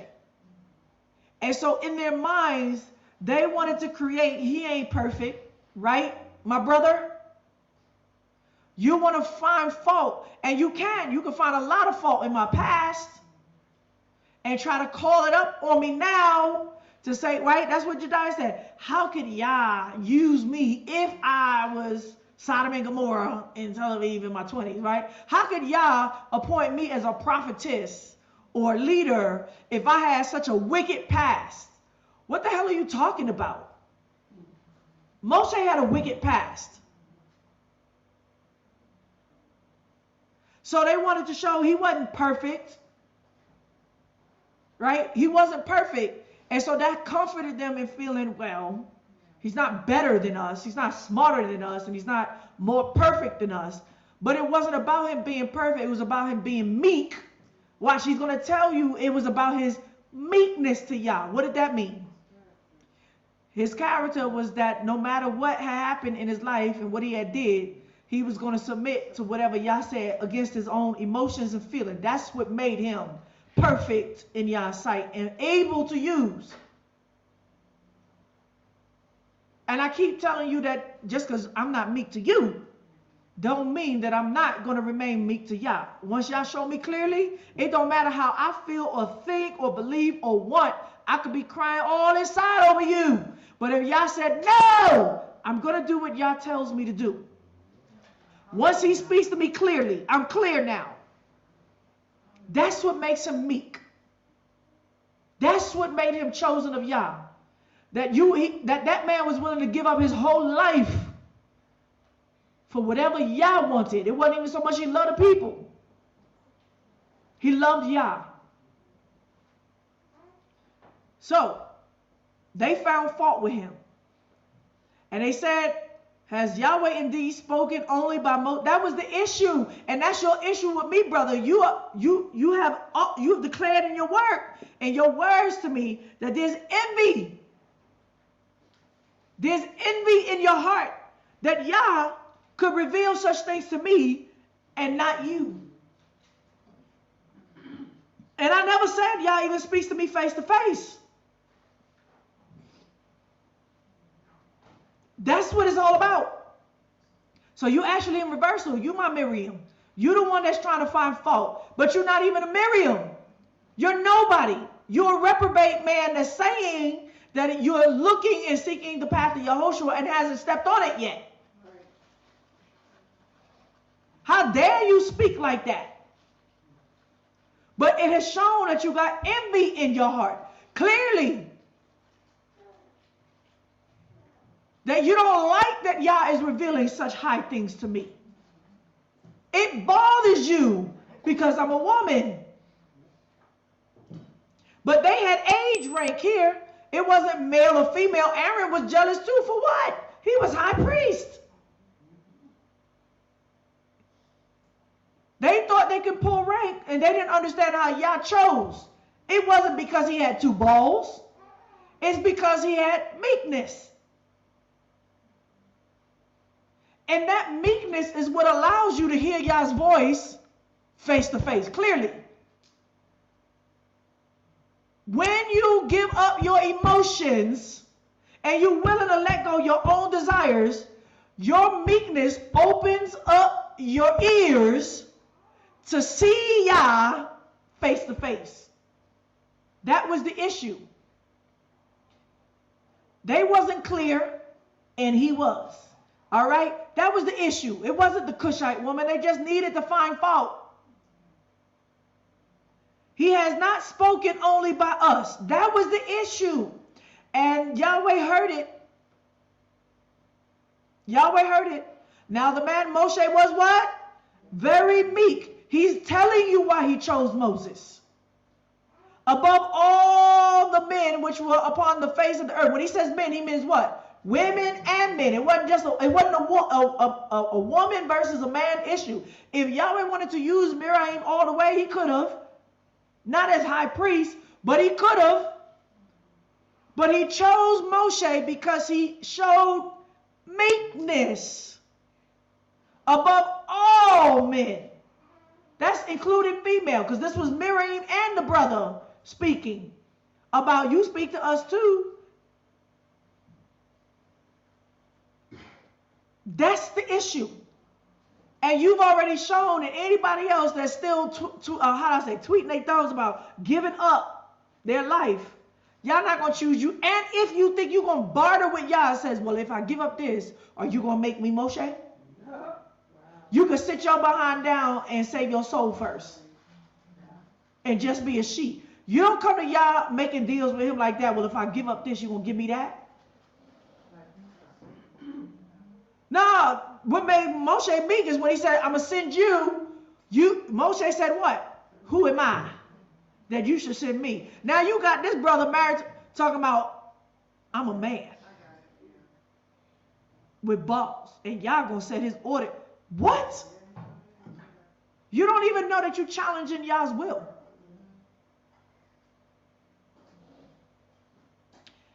And Yahweh spake suddenly unto Moshe and unto Aaron and Miriam, come out ye three unto the tabernacle of the congregation. Let me reach all three of y'all face to face. Let me make it clear. Though I deal with all three of y'all.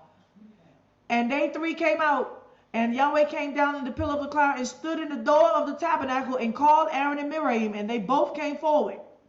And he said, hear my words. Now, if there be a prophet among you, I, Yahweh, will make myself known unto him in a vision, and I will speak unto him in dreams. That means parables, visions, sayings, idioms, maybe dreams. It means that it's not clear, that just because you see something, you still got to seek it out. You got to contemplate it. But my servant Moses is not so. This was the envy. It's not so like that with him. Who is faithful in all my house. That the meekness means he's faithful, meaning I already know that as soon as I give him my word, he's not going to question me on it. He's not going to say, but you said. He's not going to say, but what about? Whatever made Moshe, whatever makes the prophets, Yah deals with the prophets like that, is because there's still something in them that's not altogether meek. They may be humble to Yah and Yah can use them. They're meek, but they still got emotions and feelings, and we see that through the prophets. Yes, even through Jonah, we see that. And y'all know that's my testimony. I'll be having like, well, before I'm looking for the answer. Y'all's giving me signs and he giving me stuff, right? And I'm not clear. Why? I got to figure out, what am I afraid of? Where am I lacking in my humility about the issue? What do I want in the issue versus what y'all could be telling me that I'm afraid of hearing, where he says, put it all down. But you cannot be chosen if you've already shown that you're not willing to give up everything for Yah. You ain't meek, nor are you faithful. With him will I speak mouth to mouth, even apparently, and not in dark speeches. That's the whole point. Similitudes.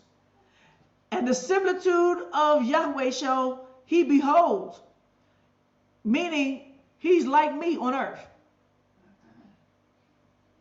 Wherefore then were you not afraid to speak against my servant Moshe? And I say the same thing you. I'm not Moshe, but Yah still requires nobodies to have that same kind of fear for even the prophets that don't see altogether clear. But how dare you be envious? How dare you come to me and be like, how do you see that? How come Yah showed you that? I can't see it. Why I don't see it the way you see it? Because you're not meek and you blinded. And you sleeping with the enemy. The devil's daughter whispering in your ear. That's why. But it's not just about marriages. Any of y'all searching Yah's face. If you're not willing to seek Yah with all your heart, mind, and soul, give up everything for the truth. And once you get the truth, you've already decided in your heart, I'm going to do it no matter what it looks like. That's when Yah will reveal things to you. Half of y'all already admitted. Y'all said, I wanted Yah to know Yah's word, but I wasn't sure what I was going to do with it once I heard it. Right? My brothers and sisters, you can't do that to Yah. He's going to blind you. All right. So Genesis 25, Abraham and Keturah. Abraham took another wife, and her name was Keturah. She bore him Zimran, Jokshan, Medan, and Midian, Ishbak, and Shua. Joshua became the father of Sheba and Dedan. And the sons of Dedan were Asherim, Lusim, and Lumanim. And the sons of Midian were Ephah, Hanok, Abidah, and Eldah. All these were the children of Keturah, right? Abraham's children, Shemitic. So Midian is not half Hamitic, and he's not Ishmaelite. He's Shemitic. And so him taking a wife from Shem was taking his own seed. Just like we can take a wife from Mesopotamia, that was Shemitic. Genesis 10, the Hamites. The sons of Ham were Cush, which actually is Nubia today.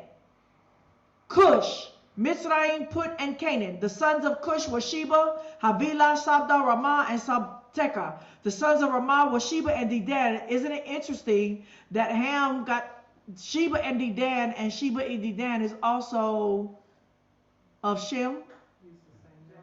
Same names. And perhaps there was a mix there, that they became a new nation. Perhaps there was an intermixture right there. I don't know. as far as Midian goes, Midian is Shemitic. So we know that there's a report that Moshe took a Cushite woman, Hamitic, from Nubia. There's a report that he married a wife from Midian of his own nationality. Or not nation, but seed. Okay? So now we're going to read the reports. We're going to read Josephus and the other reports. Give me a moment. Before I read Josephus, I'm going to read the testament of Levi. And I want to read Malaki at the same time, but I think I'm going to go over Levi and then Malaki again, because you're going to see that Malaki the prophet got what he's saying from Levi, the priest. Okay? Before Josephus. All right. So, in the testament of Levi, you may not ascribe to it. And once again, I know that there's discrepancies in some of their testimonies or fill in the blanks, but the parts that go with Torah is Torah. The testament of Levi, the third son of Jacob and Leah, chapter 14. Therefore, my children, I have learned that at the end of the ages, you will transgress against Yahweh. When? At the end. Where we at right now? You believe we at the end, my brother? Yes. Brothers and sisters, you believe we at the end? Yes. So whatever Levi is talking about, is he talking about in the times of Moshe? No. Is he talking about the times of David? No. Talking about the times of King Solomon? No. Talking about the times of Yahoshua? Well, maybe. But he's talking about right now. The condition now. This is how y'all see it now. Don't tell me about Moshe then. This is how he sees it now. This is Levi. Listen to Levi. He has learned that at the end of ages you will transgress against Yahweh, stretching out your hands to do wickedness, and to all the Gentiles shall ye become a scorn. For our father Israel is pure from the transgressions of the chief priests, meaning that Israel did not commit, Israel as far as Jacob, did not do what the priests are doing. For as the heaven is purer in Yah's sight than the earth, so also be ye the lights of Israel, pure than what? All the Gentiles. I said, don't ask me what I think about mixed marriage. I don't mix all you want. But when it came to what? The children of Israel be as light, pure than all the Gentiles. Y'all never gave us a right to mix. All the nations could mix. We didn't have a right. And you're not going to be Israel talking about I can mix. But if you be darkened through transgression, what therefore will all the Gentiles do living in blindness? They don't even have a hope. So my brother, he had kept, all these years, kept talking about, what about the Gentiles? I said, stop worrying about your Gentile wife. You can't save her if you're not saved. Yea, ye shall bring a curse upon our what? Race. So whatever this transgression is, it's a racial issue. Whatever they doing that's going to blind the Gentiles from walking out their salvation, right?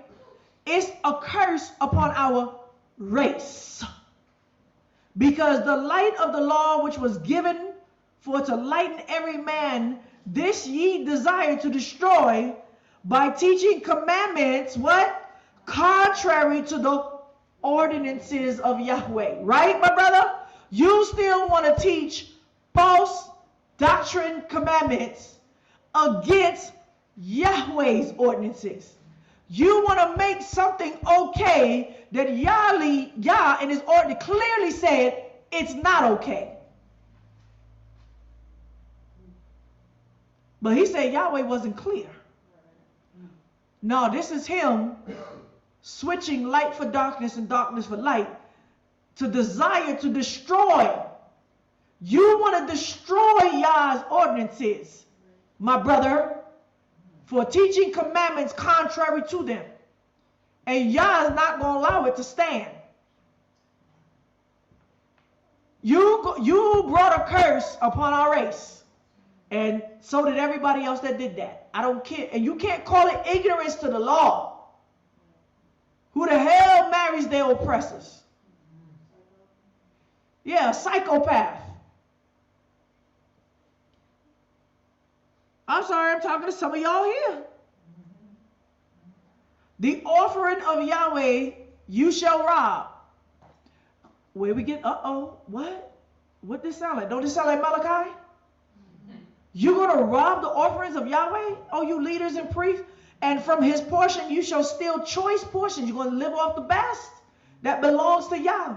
Eating them contemptuously what? With harlots. That means that y'all are whoremongers in the temples. Your marriages is for whoremongery. Y'all still sleeping with the women while you in leaderships. You're whoremongers. You sleeping with harlots. Was the priest allowed to marry a woman that was not a virgin? Not. Okay. Was the priest allowed to go take the virginity of another woman and then marry her? Not. Was the priest allowed to mix their seed with anybody outside of Levi? Not. If they did, if they married another tribe, they would lose their Levi portion. Yeah, they had to denounce the priesthood. But if they married outside, anybody who married outside their race, they was cut off from the nation. You was cut off from the nation. You're no longer that, male or female, back then. But that's what you did. Contemptuously with harlots. So that means you married, he's saying that you sat women at the table because you know the priest's daughters and wives got to partake. So what's the robbery? That they took that they eating the portions, or they not sharing the portions with their sisters? They're women. They're giving Yah's portions, blessings to harlots and other women when it belongs here, right? That's what you think you're going to do? You're going to come in, set up your shop in leadership, eat off of it, and send it back to your harlots? Kenneth and everybody else that was doing that, y'all were going to cut you off and curse your blessing. No, you don't. What is maintained here belongs here. And we, your sisters, I don't want to use the word black, but your melanated sisters is the ones that partake of your labors in Yah. That's how you rob Yah. By robbing me. By robbing your sisters. And sitting up there eating the greatest of the greatest with wicked women and other women that's not yours. What days is this happening? Now, last days. End of times. That's what's happening with the 12 tribe chart. You let them, they're going to make Chinese women Israel somehow. And out of covetousness, you shall teach the commandments of Yahweh. What that mean?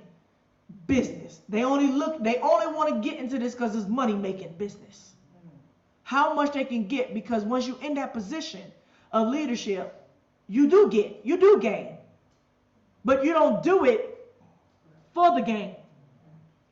They looking at the gain first. This is, right? And he said, and wedded woman ye shall pollute, right? That means women that was what? Already married. You sleeping with already married. All of these leaders are doing that. These women ain't none of them marrying virgins. They done been through all men already, and you marrying them to sit in a position. No, we talking about marriages. That means that they not repented or they whoredom, and neither are the men. This is Torah. And the virgins of Jerusalem you shall defile. And the ones you do take the virginities of your people, you're not even going to marry them. Oh, this is like rampant right now. I know so many of these brothers that took daughters of Jerusalem's virginity, didn't marry them, and married whores instead. This is what you did to the virgins of Jerusalem. You took their virginity and didn't keep the law on them. And you married whores instead. And with harlots and adulterers you shall be joined. Can I have some water? And the daughters of what? Gentiles.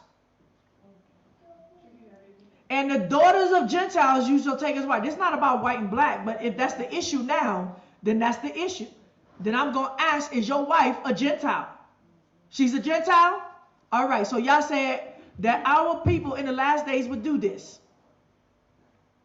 And join themselves with daughters of the Gentiles shall you take to wife. So you slept with your sisters, right? Man, how many of y'all said, well, I like all women. I like black chocolate women and nappy-headed Cushite women and light-skinned nappy, right? I like all kinds, but I married the angel, the white angel. She was a virgin. You married the white one, the Gentile, instead of your sisters. Purifying them, what? With an unlawful purification. What they doing? Trying to make them holy. Trying to act like they're good. Trying to make them leaderships. And that they're and saying that they're, that's what you did? That's what you did. You said she was a good woman, right? And you told me that she was a virgin and she was a good old little virgin. No, you whored her out. Boy, you know what you did. You blew her mind away. She was a whore after that. And you know she's going to be a whore if you ever leave her. She's going to look for another one. You know that. That's why you can't stop. Because you know she can't stop. To the point where she married your behind after you was a drug dealing, not addict, drug dealing criminal in jail, and she still married your behind. For what? Oh, she saw the light in you? Really? Stop playing. You know what the marriage was about from the beginning. And that's what it's about now. That's what Levi said the children of Israel and Judah is going to do. The priesthood and Judah is going to do in the last days. You're going to defile us. You're going to marry whores and Gentile women. You're going to purify them with an unlawful purification. That means you putting them up in assembly. Where did we see that at? Where did we see that at? When they took Moabite whorish women and brought them in the assembly and this woman was sitting up there like, yeah, I want to know Elohim, knowing that they just had sex. And she wasn't supposed to be there. And your union, your union. Okay, what is that? Your marriage. Let no man put asunder what Yah has what? Put together. No, Yah said this is your union. Your union. You joined. Yah didn't do this. Yah said you gonna do this, and it's unlawful to him. It's against him. Your union shall be like unto Sodom and Gomorrah, which is full of pride and arrogance. And that's how you've been speaking about your marriage ever since, against your sisters and against Yah's word. You've been speaking so prideful.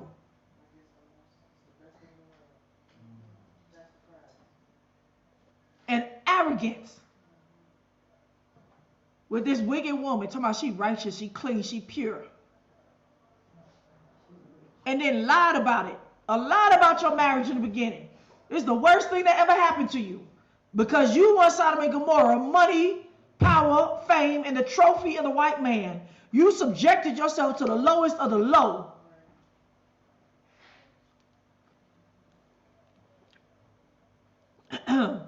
And you shall be what? Puffed up because of your priesthood. You puffed up, and you're not even a priesthood yet. But you was trying to be while you sanctified, right? He came, man, you came to me the first time saying, I'm looking for a ministry that's going to accept my interracial marriage. But you came looking to be lifted up in leadership before I even knew it. When I'm going to find out, oh, you was in leadership before. Oh, you was trying to preach before. Oh, they were trying to lift you and your... No. Lifting yourselves up against men. That's what you try to do to me. You try to lift yourself up. You ain't even in this position yet. And not only so, but also against what? The commandments of Yah. Isn't that what you did, my brother? You lifted yourself up against me in your heart. And you lifted yourself up against all the brothers and sisters in this ministry. Right? Right? You did that. You spoke to us proudly and arrogantly. Not only that, you also did this against the commandment of Yah. How did he do that? What did you say that lifted yourself up and puffed yourself up against the commandment of Yah? What did he say? Somebody can repeat it. What did he say? I know. Give me one or two things that he said that was him also, not just against men. That's how he started out with us. And then spoke against the commandments of Yah, lifting himself up against the commandments of Yah. What did he say? So one thing I remember him saying is that we all spit in Yah's face. And that stuck with me out of all the stuff that he said to try to, I guess, justify what he was feeling about his marriage. About his marriage, yes. That was one thing. That was him lifting himself up against men. What did he do to that? He lifted himself up against the commandments of Yah. Anybody remember what he said? Well, give me one. If he said so much, give me one or two things. Come on. One or two things that lifted up against Yah, or us, or man. So while we all made sacrifices to come out according to the commandment of Yah, he gave his plans about coming out, but also his wicked family being able to come visit him or come stay with him if they need any help, or him going back to the States if his children get married to white men. Mm-hmm. What else? That was both. So the one that he said that stuck out to me that lifted himself up against the commandment of Yah is, you remember? Well, brother, you said that, yeah. Let me hear you say it, okay, if you remember it. There's a lot. No, he said a lot. There was some, he said a lot. Woo!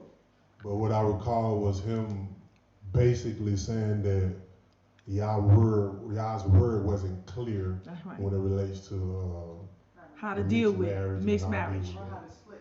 Or how to split from. He said, well, Yah wasn't really clear what he meant on how to go about doing that and today. And I was like, Yah wasn't clear about that's, but it says, and you shall be puffed up because of your lifting yourself up against men, and not only so, but lifting yourself up against the commandments of Yah. And that puffed up was saying Yah wasn't clear about what he meant, and he wasn't sure. He made that so clear. They had 3 days to divorce their wives. Nigga, you had 3 years. He made them fix it in 3 days, or they was gonna be cut off. For you shall contend the holy thing and jest and laughter. All right. Therefore the temple which Yahweh shall choose shall be laid waste through your uncleanness, and you shall be captives throughout all your nations. This is what was happening then. And you shall be an abomination unto them, and you shall receive reproach and everlasting shame from the righteous judgment of who? Yahweh. And all who hate you shall rejoice at your destruction. And if you were not to receive mercy through Abraham, Isaac, and Jacob, our fathers, not one of our seed should be left upon the earth. What's this about? The remnant, a pure seed. All right. So I'm gonna begin with that, but I'm gonna end with that, right? Now we're gonna go to Josephus. We're gonna read Josephus. This is big on my eyes, so help. Josephus chapter 10. We're gonna get the story. No, I'm gonna read Malaki later. You're gonna see Malaki is saying the same thing that Levi said. So if you don't want to believe the testament of Levi, Malaki is reissuing the exact same thing, even in more details. Exactly. But we're going to read the two accounts of Moshe with the Cushite woman, right? We're going to read Josephus, and then we're going to read Jasher. I say again, there's similarities in the account and there's some discrepancy. They have two different opinions, and it's based upon how you interpret it in the English. But there's something that they both testify to. Now, Josephus wasn't at that time, so wherever he got the storyline from, it was written down through some other chronicles of history, which we don't have those today. And wherever Jasher got his account from was written down through some other chronicles, and I feel like a lot of them be filling in the blanks on some things, using Torah to make sure, and using the other accounts, what is true and what is not. But what you can come out from this is that what you don't know about the story, between the two, there's truth in it. What we know based upon the historical history that is given us is that Moshe did not marry a Cushite woman after the giving of the commandments in the wilderness. This is something he did in his former life when he was still living wickedly as an Egyptian in his pride and in his glory. That Yah said he gave up everything to serve Yah. That was in his 40s. But from the age of 0 to 40, he was living wickedly in Pharaoh's house. All right, just to confirm that word, we in Hebrews 11, starting at verse 24. By faith, Moshe, when he had grown up, refused to be called the son of Pharaoh's daughter, choosing rather to share ill treatment with Elohim's people than to enjoy the pleasure of sin for a time, considering the reproach of Messiah greater riches than the treasures of Egypt, for he looked to the reward. And that's including the wife that he married. That was a trophy of him serving Pharaoh and for his conquering. By faith, he left Egypt, not fearing the wrath of the king, for he endured as seeing him who is invisible. Okay, how Moshe made war with the Ethiopians. About 15. Moshe, therefore, when he was born and brought up in the foregoing manner and came to the age of maturity, made his virtue manifest to the Egyptians. That means he was great and made a name for himself, right? Remember how she was like, Moses, the great warrior, and this, and the prince of the conqueror Egyptians, and he made a name for himself. A great name. He was crazy. He was mental. And showed that he was born from the bringing them down and raising the Israelites. And the accusation he laid hold on was this: the Ethiopians, who are next neighbors to the Egyptians, made an inroad into their country, which they seized upon and carried off the effects of the Egyptians, who in their rage fought against them and revenged the affronts they had received from them. But being overcome in battle, some of them were slain, and the rest ran away in a shameful manner, and by the means saved themselves. Whereupon the Ethiopians, Cushites, Nubians followed after them in the pursuit, and thinking that it would be a mark of cowardice if they did not subdue all Egypt, they went on to subdue the rest with greater vehemence. And when they had tasted the sweets of the country, they never left off the prosecution of the war. And as the nearest parts had not courage enough at first to fight with them, they proceeded as far as Memphis and the sea itself. While not one of the cities were able to oppose them, the Egyptians, under this sad oppression, betook themselves to the oracles and prophecies. And when Elohim had given them this counsel to make use of Moshe the Hebrew and take his assistance, the king commanded his daughter to produce him, that he might be the general of their army. Okay, that's what we see in the movie, that they made him general of the army. The movie is using this text, upon which, when he had made him swear, he would do him no harm, meaning he wouldn't betray Pharaoh. She delivered him to the king and supposed his assistance would be of a great advantage to them. She withal reproached the priests, who, when they had before admonished the Egyptians to kill him, were not ashamed, not now to own their want of his help. So, I'm in 2. So Moshe, at the persuasion both of Thermuthis and the king himself, cheerfully undertook the business. He took on being captain of the army. And the sacred scribes of both nations were glad, those of the Egyptians, that they should at once overcome their enemies by his valor, and by the same piece of management Moshe would be slain. So they was hoping he'd get killed at the same time. But those of the Hebrews, that they should escape from the Egyptians, because Moshe was to be their general. So the Hebrews thought this was a wonderful thing that he became a general in Pharaoh's army, because he could help them against Pharaoh. Sounds like some mentality now, right? Like y'all think Black Lives Matter, the Black Panthers, and all these Hebrews that was ex-military, and all these pastors like Pastor Kelly that's ex-military, got military contracts, and Pastor Dawes is going to be the salvation against the military of Egypt. Stupid, right? Where was I? Ooh, it's hard to see. But Moshe prevented the enemies, and took and led his army before those enemies were apprised of his attacking them. For he did not march by the river, but by the land, where he had gave a wonderful demonstration of his sagacity.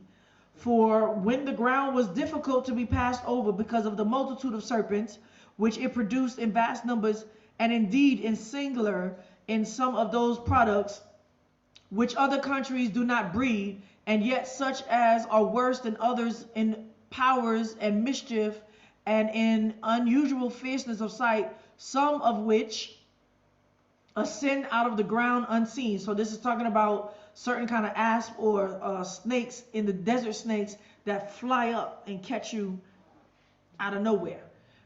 Ascend out of the ground unseen, and also fly in the air, and so come upon men at unawares, and do them a mischief. Moses invented a wonderful stratagem to preserve the army safe and without hurt. For he made baskets like unto arks of sedge, and filled them with ibs, and carried them along with them, which animal is the greatest enemy of the serpents imaginable.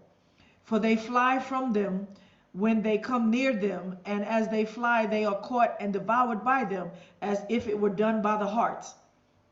But the ibs are tame creatures, and only enemies to the serpentine kind. So this is what they said in the movie. The one who got the serpents and fiery serpents with, right? They're telling all about all his battles. But about these ibs I say no more at present, since the Greeks are not themselves unacquainted with this sort of bird. As soon, therefore, as Moses had come to the land with which was the breeder of these serpents, he let loose the ibs, and by their means repelled the serpentine kind, and used them for his assistance before the army came upon the ground. When he had therefore proceeded thus on his journey, he came upon the Ethiopians.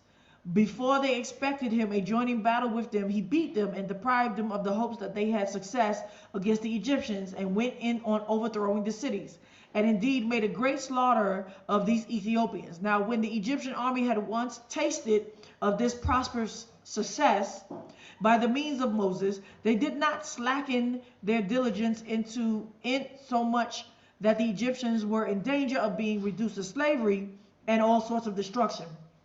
And at the lift they retired to Saba, which was a royal city in Ethiopia, which Cambyses afterwards named Miro, after the name of his own sister. The place was to be besieged with very great difficulty, since it was both encompassed by the Nile quite around, and the other rivers, Ataspas and Astabaras. made it a very difficult thing for such an attempt to pass over them. For the city was situate in a retired place and was inhabited after the manner of an island.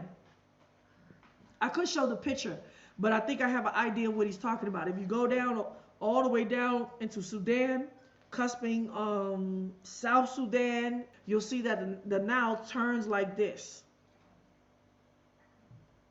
right? And then goes back down. So this little land right here almost seems like an island or a peninsula surrounded around water, because the Nile wraps around it and then goes back down.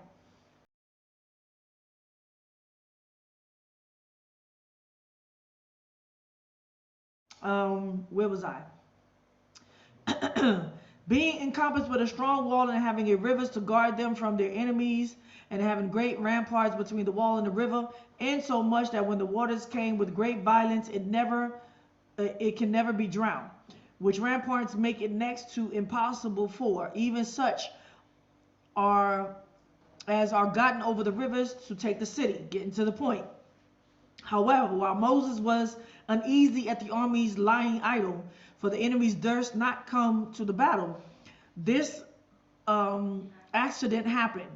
Tharbis was the daughter of the king of the Ethiopians. That's that woman that we saw in the movie, right? She happened to see Moses as he led the army near the walls and fought with great courage, and admiring the subtlety of his undertaking, and believing him to be the author of the Egyptian success, when they had before despaired of recovering their liberty, and to be the occasion of the great danger the Ethiopians were in, when they had before boasted of their great achievement, she fell deeply in love with him. And upon the prevalency of that passion, sent to him the most faithful of her servants to discourse with him upon their marriage. So this was when he was in his 20s, y'all, right? He wanted to take this last fort. And the king's daughter fell in love with Moshe and sent envoys to do what? Make a marriage agreement to settle the war, right?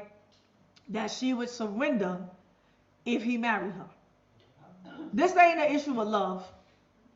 And mind you, this is in his pomp. He's on a mission. And he's not keeping the law of y'all. Okay? I'm sorry? I'm sorry? It's a strategy of war. Most certainly it's a strategy of war. It's been done time and time again. That's what Solomon did. Right? Where was I? Marriage. He thereupon accepted the offer on condition she would procure the delivering up of the city, and gave her the assurance of an oath to take her to his wife, and that when he had once taken possession of the city, he would not break his oath to her. No sooner was the agreement made, but it took effect immediately. She didn't hesitate, like, surrender. Oh. Right? Moshe, take me. Right? And so when Moshe had cut off the Ethiopians, he gave thanks to Elohim and consummated his marriage and led the Egyptians back to their own land. I remember reading this a long time ago. Now, consummated means that he may have slept with her. That's what it ultimately means. He consummated the marriage. He could have slept with her or he didn't. But what I got out of this, I remember reading it, is that he left and went back to Egypt. And we ain't heard nothing about her for the next 40 years, right? Or not even 40, like 60 years. All right. So he had a wife that he took that was just a recourse for war. And it was an oath that he made. It wasn't based on him loving anything, nor was there any children produced with this. You can assume that whether he consummated it physically or just through an oath of the marriage, nothing continued to happen after that. Obviously, he walked away from it once he found Yah, right? Now, you could say I'm implying that. So now, wherever Josephus got his material from, we don't know. But then we got Jasher, right? So now we're going to read the story of Jasher. The story from Jasher. I believe that I put it in the, hold on. New share. So we just read Josephus' account. Now we're going to read the book of Jasher. Once again, I don't acknowledge the book of Jasher like that. I don't believe that everything is wrong in Jasher. I don't believe it's the original book. It looks like a compilation of whatever someone could put together, because there is too many contradictions. And I don't altogether believe Josephus, because I already know that they edited his stuff, right? And it was for the reading of the Greeks, not for us. All right, the book of Jasher, chapter 72. We're going to be doing 72 to 73, and I'm skipping just to get to the point.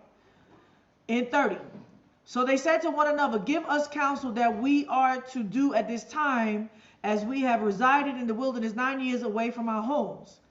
If we say we will fight against the city, many of us will fall wounded or killed, and if we remain here in the siege, we will also die. For now all the kings of Aram and the children of the east will hear that our king is dead, and they will attack us suddenly in a hostile manner, and they will fight against us and leave no remnant of us. Now therefore let us go and make a king over us, and let us remain in the siege until the city is delivered up to us. And they wished to choose on that day a man for king from the army of the Canus, and they found no subject of their choice like Moshe to reign over them. This is after the war, right? And they hastened and stripped off each man his garments and cast them upon the ground, and they made a great heap and placed Moshe thereon. So this is him saying after Moshe had conquered, but he going in 73 and 72 is going to go back to the story that after Moshe conquered Ethiopia, they made him king of Ethiopia, or ruler of Ethiopia, through this marriage. And they rose up and blew the trumpets and called out before him and said, may the king live, and may the king live. And all the people and nobles swore unto him to give him for a wife Adoniah, the queen, the Cushite wife of Kikianus, right? So Josephus said it was the daughter of the king. This one said it was the wife of Kikianus, who he supposedly had killed, the Cushite wife. And they made Moshe king over them on that day. And all the people of Cush issued a proclamation on that day, saying, every man must give something to Moses of what is in his possession. Okay, now I'm in 73. So it's kind of going back to the story, right? So in the sum up, Jasher is saying that after Moshe killed the king and conquered Ethiopia, they still had they had other enemies, Aram around them, and they needed a warrior to be their king and give them counsel how to continue to fight against. And they made Moshe king and set up the marriage of of this woman who was the ex-wife, right, of Kikianus, widowed, right? The queen. She was the queen. In the 55th year of the reign of Pharaoh, king of Egypt, that is in the 157th year of the Israelites going down into Egypt, reigned Moshe in Cush. So he's going back. Moshe reigned in Cush. He was king. Ethiopia was province, or as we know, Nubia was province to Egypt, and Moshe, being the conqueror, was king over it. Moshe was 27 years old when he began to reign over Cush. That was in his 20s. And 40 years did he reign, right? And Yahweh granted Moshe favor and grace in the eyes of all the children of Cush. And the children of Cush loved him exceedingly, so Moses was favored by Yahweh and by men, And in the 7th day of his reign, all the children of Cush assembled and came before Moshe and bowed down to him to the ground. And all the children spoke together in the presence of the king, saying, give us counsel that we may see what is to be done to this city. Now I'm in 73:29. They are the sorcerers and magicians who are mentioned in the book of the law, standing against Moses when Yahweh brought the plagues upon Egypt. This is Janus and Jambri, the two magicians that stood against Moses. So Moses took the city by his wisdom, and the children of Cush placed him on the throne instead of Kikianus, king of Cush. And they placed the royal crown upon his head, and they gave him for a wife Adoniah, the Cushite queen, wife of Kikianus. And Moshe feared Yahweh Elohim of his father, so that he came not to her, nor did he turn his eyes to her. Which one? So it says he did marry her, but it's saying he didn't literally consummate the marriage. Believe which one you want to believe. This was still in his younger years, in his 20s, right? Question I have is that all of this occurred after Moses had killed the Egyptian and had to leave Egypt, right? No. This is in his 20s before. Before he killed the Egyptian. Yeah, that's why I showed you the scene. The scene is depicting the time frame in his youth when he did it. This before he found Yah. It's his 20s, while he was still under Pharaoh. Let me go back. It says Moshe was 27 years old when he began to reign over Cush. I don't know how long the war was, but it was in his 20s when this happened. And how old was he when he killed the Egyptian? That's in his 60s, yeah. Yes, way in the 60s. Okay, where are we? Where was I? Okay, so you got Jasher saying he did fulfill the marriage like an oath outwardly, but because he feared Yahweh his fathers, he came not to her, meaning he didn't physically consummate the marriage, nor did he turn his eyes to her. He wasn't in love with her. For Moses remembered how Abraham had made his servant Eleazar swear, saying unto him, thou shalt not take a woman from the daughters of Canaan for my son Isaac. Okay, that's what Joshua says. Okay, also what Isaac did when Jacob had fled from his brother, when he commanded him, saying, thou shalt not take a wife from the daughters of Canaan, nor make alliances with any of the children of Ham. A wedding is an alliance, right? So he made the alliance, he just didn't consummate it, according to Jasher. For Yahweh our Elohim gave Ham the son of Noah and his children and all his seed as slaves to the children of Shem and to the children of Japheth, and unto their seed after them for slaves forever. Therefore Moshe turned not his heart nor his eyes to the wife of Kikianus all the days that he reigned over Cush. 40 years. For over 40 years he left her to the side. I mean, he was married to her technically. And Moshe feared Yahweh his Elohim all his life, and Moshe walked before Yahweh in truth with all his heart and soul. He turned not from the right way all the days of his life. He declined not from the way either to the right or to the left, in which Abraham, Isaac, and Jacob had walked. And Moshe strengthened himself in the kingdom of the children of Cush, and he guided the children of Cush with his usual wisdom, and Moshe prospered in the kingdom. Now I'm in chapter 76. Behold, Menacros, my son, is grown up. So supposedly she had a son from the former marriage that probably was a child, right? So also, if this story is true, she wasn't a virgin, right? She's the spoils of another man, right? Let him reign over you. So this is years later. Her son is grown up now. Moshe is reigning. That's not Moshe's son. Okay, so now I'm skipping forward to get to the issue of the story. This is Jasher. You can believe it or not. What we do know between the two testimonies is that this is something that happened in his 20s when he became captain of Egypt's house, of the Pharaoh, and that he fought for Egypt as a captain, and that both of them secured that this marriage was a marriage of war,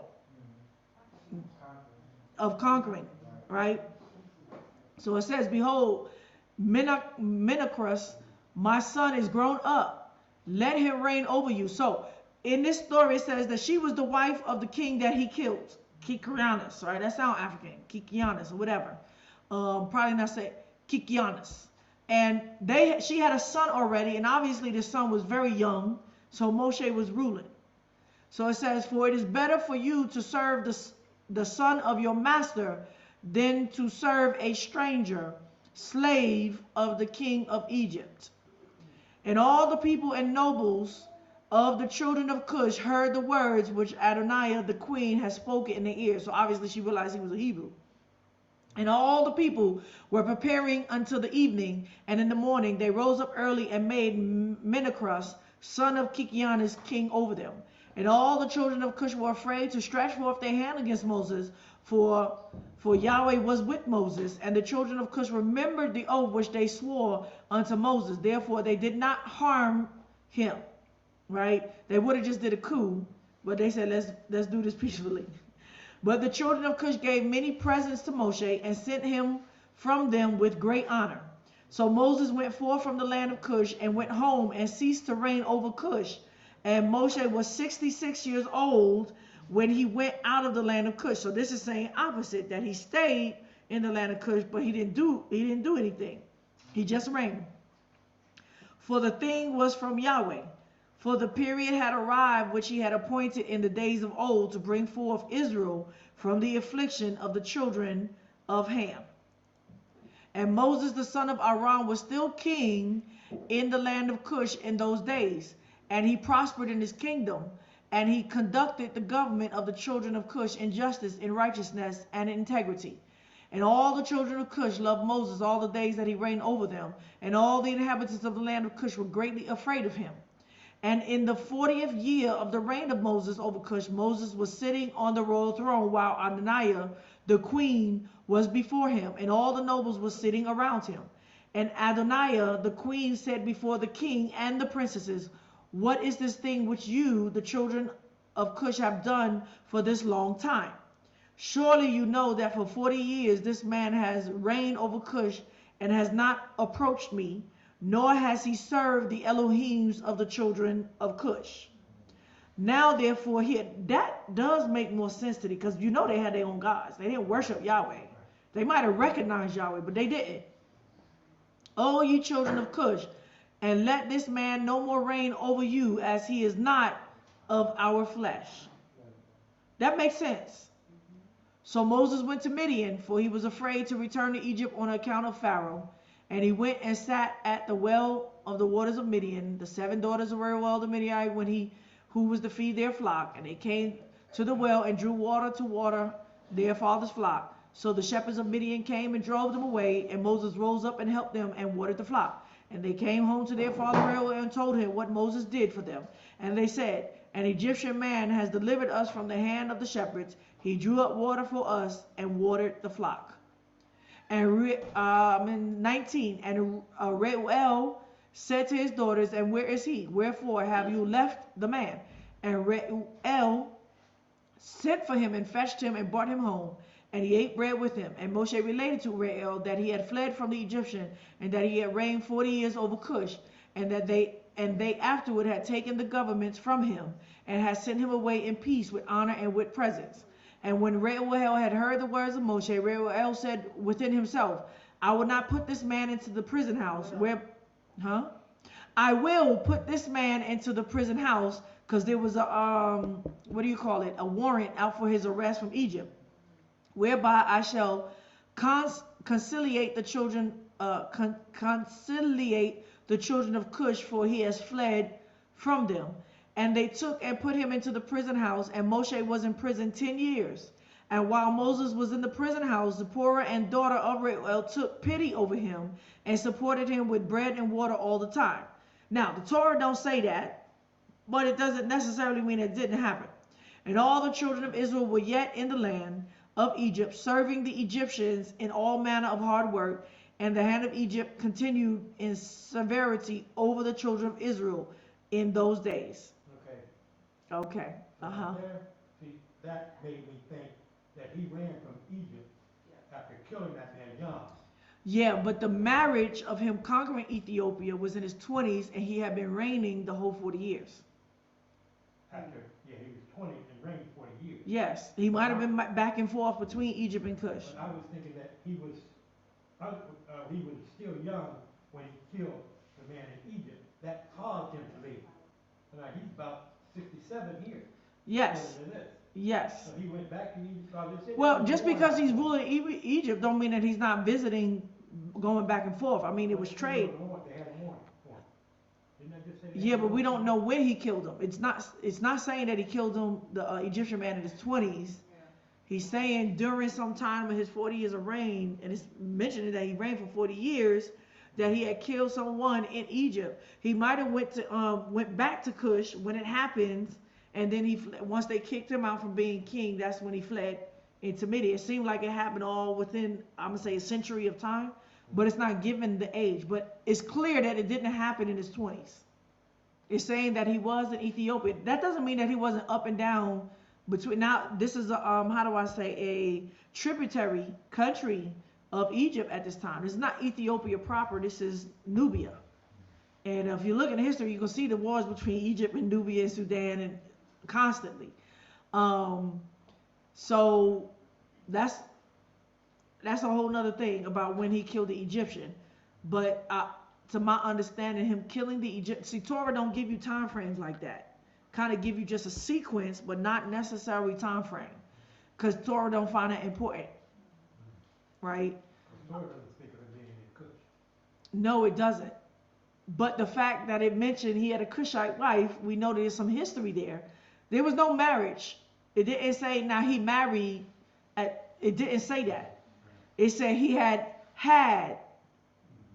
taken a Cushite woman. Now, can you come up here? Go ahead. Come on, speak. It almost seems that when he left Egypt. Hold on, say that again. When in Torah, it seems that when he left Egypt, he went to Midian. Yes, it seems that he went straight to Midian, but he may not have. He could have, like I said, he could have went back to Cush for a minute, and then he ran into Midian. Yeah, it could have been all of that. Okay, that's well. Yeah, but it doesn't dictate that he killed the person in his 20s. If he's reigning 40 years and he's back and forth into Egypt for whatever he's doing, it doesn't say that. It's not suggesting. It's not emphatical that he killed this Egyptian in his early years at 20s, because it talks about how Moshe fled in his 40s. So in Torah, am I correct? It was 40 years. All right, I'm at Acts 7 just to get some context from the Bible itself, New Testament, Acts chapter 7. And so what we can see from this testimony, it says, and Moshe was learned in all the wisdom of the Egyptians and was mighty in words and in deeds. And when he was full 40 years old, it came into his heart to visit his brethren, the children of Israel. And seeing one of them suffer wrong, he defended him and avenged him that was oppressed and smote the Egyptians. For he supposed his brethren would have understood how that Yahweh by his hand would deliver them, but they understood not. And the next day he showed himself unto them as they strove, and would have set them at one again, saying, Sirs, you are brethren, why do ye wrong one another? But he that did his neighbor wrong thrust him away, saying, Who made thee a ruler and a judge over us? Wilt thou kill me as thou didst the Egyptian yesterday? Then fled Moses at this saying, and was a stranger in the land of Midian, where he begot 2 sons.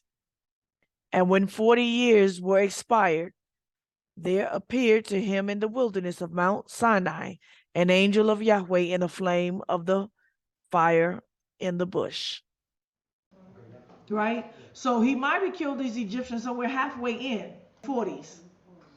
And then went back to Cush. And then stayed there. And then was like, all right, let me leave and go to Midian.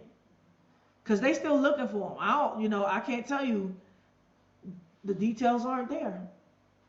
The details aren't there. I'm not about to read all the war. Go ahead. But then, okay, so now he's 27. He's 27 when he reigned over Cush. Okay, so he was, I don't know whether he's still in the army of Egypt No, or whether he's left. See, because at 27, he's in Cush for 40 years. Yes, So but he still was a prince of Egypt.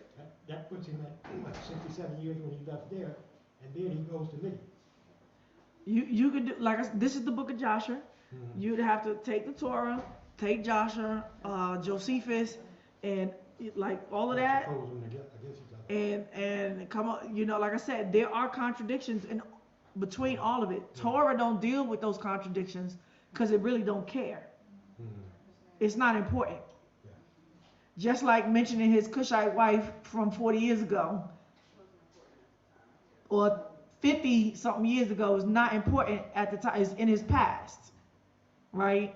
And so that's why he didn't make a big deal. And so the fact that they brought it up to say something about it, it was like, really?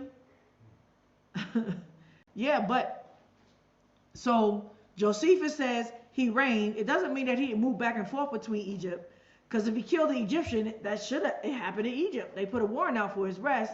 He may have fled to Cush first and then left off, like I said, to go to Midian after that, because there was a warrant out for him, right? And so the Bible just says he fled to Midian. It doesn't give all the in-betweens. Or a time frame. But we know that Cush was involved somewhere because he had a wife from Cush. Right? But the Bible don't tell us nothing about him getting married to a woman. We don't know nothing about that. But you can't dismiss either between Jasher or Josephus.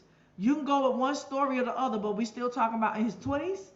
One says he did consummate the marriage and then he went back to Egypt, but it was just a oath for war to come tributary to Egypt. And the other one says he never touched her because he knew the law of Yah, and she was upset, right?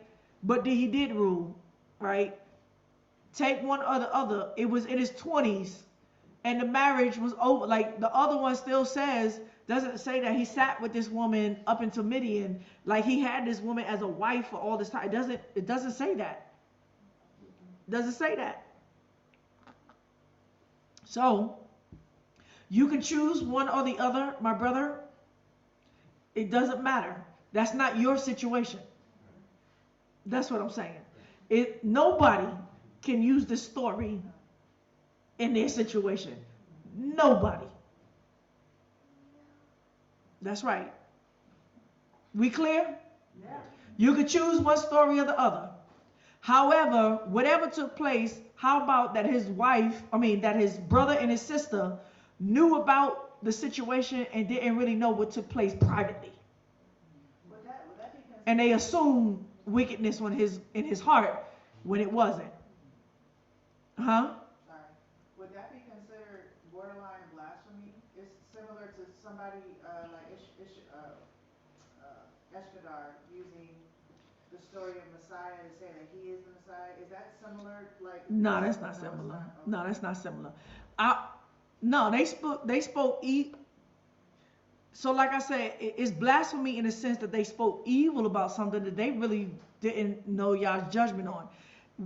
When I say really didn't know Yah's judgment, they knew that it wasn't okay to marry a Cushite woman. They knew that. He knew that probably, right? So I tend to believe Jasher on this account because Moshe knew that. He knew that. He was a Levi. He was brought up they knew that. And he did what he did when he was on his own, right? When his 20s and he's in his fame and his glory. And it's sad that he lived deliciously with Pharaoh for a time, but he decided not to. So obviously he was slowly coming back to Yah out of his wicked life. And we're talking about his 20s. He didn't know Yah yet, nor did he know, all the repercussions but we knew about the mixing of the seed. He didn't have any children with this woman. So you can assume that out of over 40 years, they didn't have a wife. They didn't have no children. And then for you to think that Moshe gave up his whole life, put away his other wife so he could do this bidding, not put her away, but she was sent away for a moment, had children with her. Now he's dealing with the children of Israel like he can't get no rest, and he gonna get married again to a Cushite woman after he gave the commandments in the wilderness. That don't make no sense. So whatever they was calling up on him was something he did in his past, They didn't know his heart on the matter. They didn't know whether he was repentant about it or not, right? They don't even know what took place in the marriage. They just know that he married a woman, right? And they made it just judge him for what they didn't know. They didn't know if he slept with the woman or anything. And so they tried to find something in his past. But that's his past. My brother, that's not your past. You didn't put nobody away for 40 years. You had 8 children. And you still sleeping with her.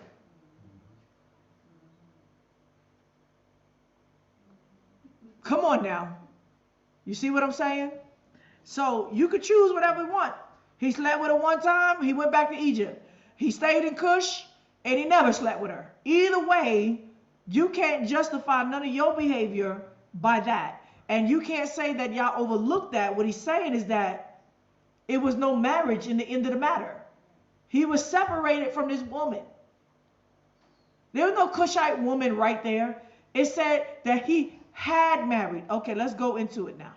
Okay, so let's go back. I'm putting up the word had. I'm going to have to go, if y'all don't believe me, y'all can go to the Hebrew. It says, and Miriam and spoke against Moshe because of the Cushite, the Cushite woman who he had, and it said taken. It didn't even use the word marriage. It said taken, for he had taken a Cushite woman. This is past tense. No context. They were just trying to find fault with his way far distant past that they didn't know the details of at all. Nor did they know his heart about it. However, they didn't ask him. She wasn't there. There was no Cushite woman there. Or anything else, you're going to presume that he went back and he got her and brought her and be like, well, she was my wife from 50 years ago. No, you're not going to do that either. I know, brother, try not to call your name. I know that you went and read everybody's, articles on their presumptions and scholarly articles and chose the argument that you want. First of all, this wasn't about no white woman. This was about 2 black women and a black man. This was about a Hamitic woman from Cush that he ruled and conquered over. You was a slave to yours, right? And this is about a daughter of the Shemitic race. This was about the fact that Moshe was meek and humble of all men amongst his people and was going to do whatever y'all told him to do regardless of his past. You can't say that. Nothing about this story relate to you. Don't you dare pick up what scholars presume about the story to justify you in your wickedness. Now we're going to go back to Torah since you rose up and spoke proudly against the commandments of Yah. Not just against your brethren here, but against the commandments and the ordinances of Yah. To justify your lack of meekness, meaning that you are proud and arrogant and you're actually angry at Yah. And you don't like his word. You don't like it. You like that flesh better than the glorious flesh, the glory that he wants to give you. Okay? It means you're really weak. You're a weak man. You're weak. And I also said this wasn't just about her being from another nation. If she was a wicked black woman, I would have said that Cushite Canaanite woman, you need, right? If she was Israel, that wicked black Israel woman, you need to let that go. And the children that don't want to keep his commandments. All right? Okay. So where are we? Let's go back. So, now we're going to read Ezra, a little bit of Ezra. I'm going to skim through Ezra. We know what happened, right? Right? Don't play with y'all. Don't play with y'all like that. So we got, this is what? This is before Moshe or after Moshe? This is after the Cushite marriage or before the Cushite marriage? After. Okay? No, we're not doing that. Don't play. Don't play with y'all's word like that. Now, while Ezra, I'm in Ezra, what? I'm in Ezra 10. I'm skipping a lot of the story. Y'all know the story, but you said y'all wasn't clear. Now while Ezra prayed and made confession, weeping and casting himself down before Elohim's house, why was he weeping and fasting and confessing? Because there was abomination and sin in Israel. What was the abomination and sin in Israel? What was he weeping, crying, and casting himself down before Yahweh for? Because the Levites and some of the other men that had returned first married women, foreign nations, and they defiled their seed and the covenant of Yah. There was gathered together to him out of Israel a very great assembly of men and women and children, for the people wept very bitterly. Shechaniah, the son of Jehiel, one of the sons of Elam, answered Ezra, we have trespassed against our Elohim. We have what? Married foreign women of the peoples of the land. That's what, who said? Shechaniah. That's what you gotta say, my brother. That's all. That's where you at. You ain't recognized that yet. You still have yet said, I have trespassed against my Elohim. I have married a foreign woman of the peoples of the land that I live in. Yet now there is hope for Israel concerning this thing. What? Y'all's not clear? You don't have to lose your soul over this, but you will if you what? Continue on. Yah said there is hope. You think Yah would say something like that and he ain't clear? How dare you accuse Yah of such a thing? Let's find out what this unclear hope is.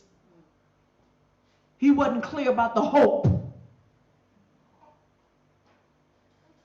Now, therefore, let's make a covenant without Elohim. What? Renew the covenant. What? You mean you're going to make a covenant to divorce?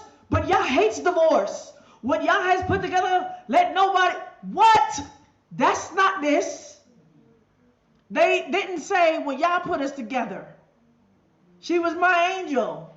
I love her. She's a good woman. She's a good wife. She's a Jesus-fearing woman. Right?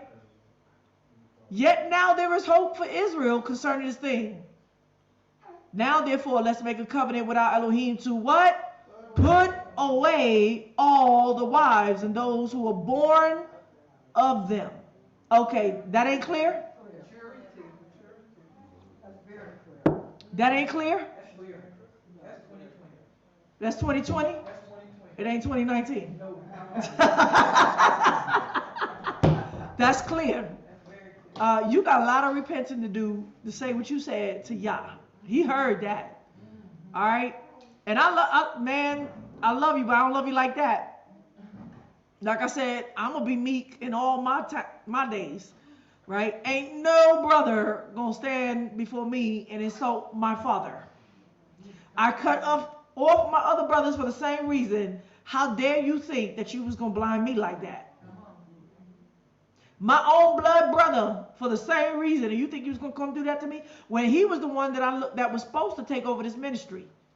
It was delegated from the age that he was 16, 17, that Yah was going to use him and call him as the older brother to take over, continue on the ministry. And I looked to my brother all the days of my life for him to be the leader when my father was going to begin to step down. But it didn't happen. You know why? Because he did the same thing you did. And was arrogant about it. And start quoting New Testament now on it. When he don't even believe the New Testament no more. All right. So the hope is what? Make a covenant with Yahweh. Tell him quick that you're going to put away your wives. That's divorce. This is divorce. Don't you ask me what you think I should do. Don't you dare try to set me up.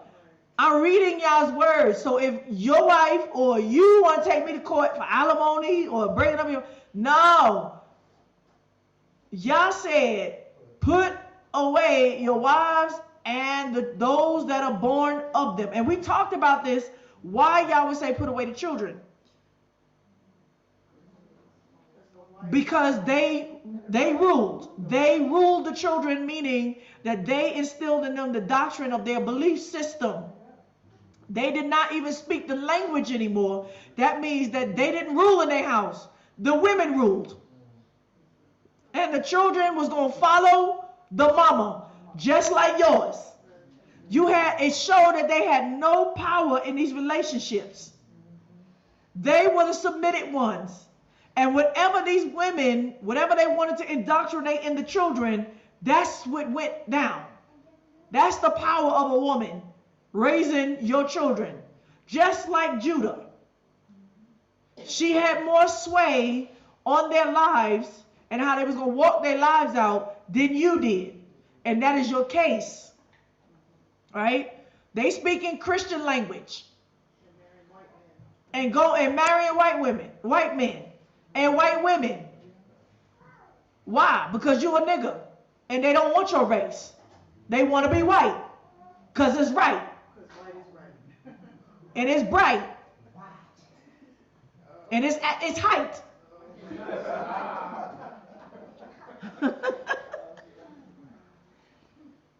Wow, they saw you struggle as a nigga. They don't want to do that.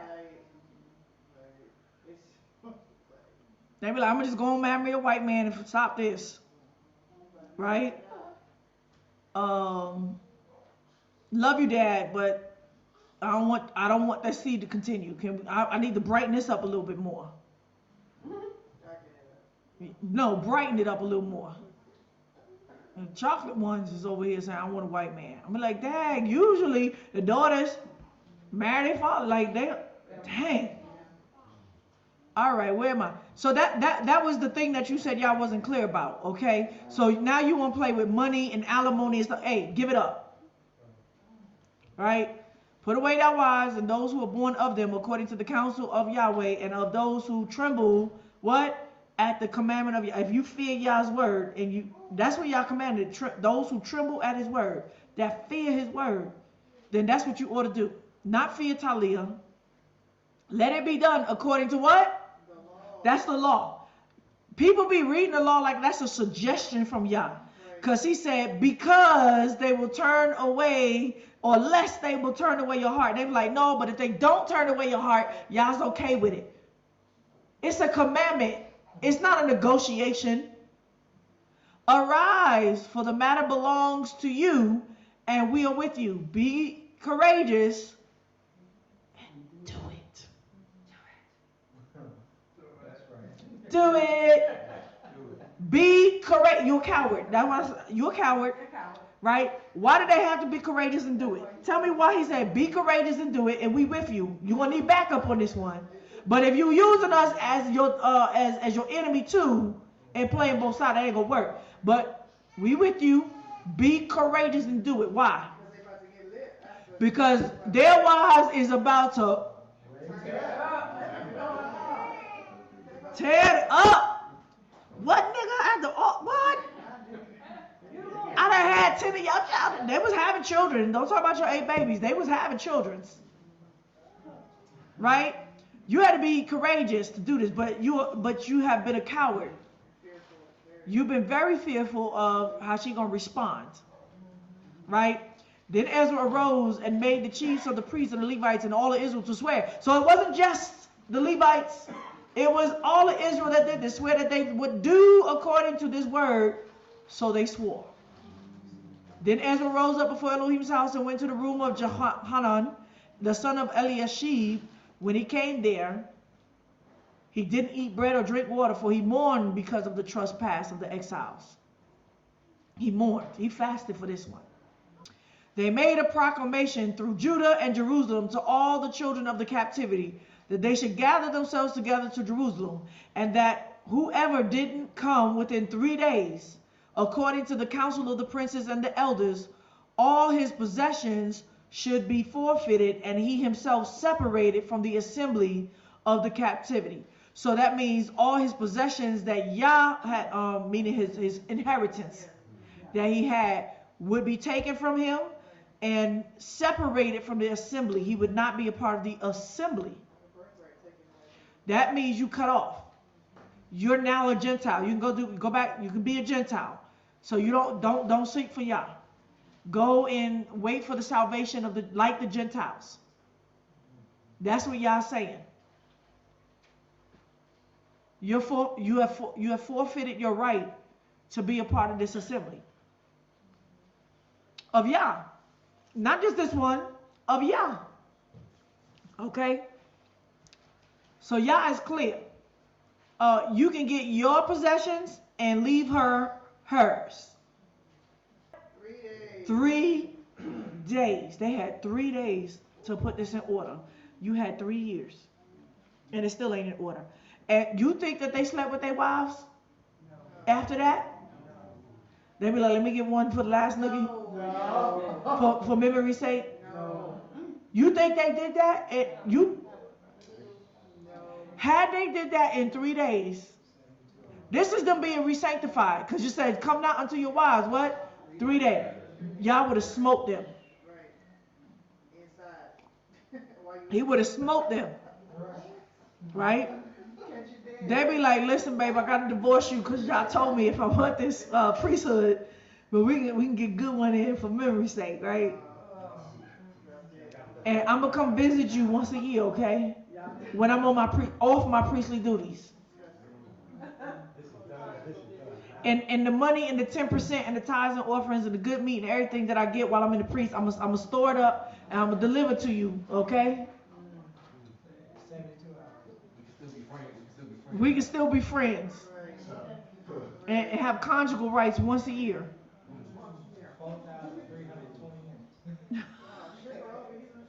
Yeah. I'm going to sneak you in the underground of the temple. No! Y'all wasn't clear? Give it up. That's right. I'm sorry I had to do it like this since you said Yahweh wasn't clear. I had to go back and find out if I was Miriam not getting the message clear, or you was Moshe, they spoke face to face with him. So I was like, I know he didn't speak to me in similitude on this one. Let me go back and speak like let's get it face to face, mouth to mouth. You clear now?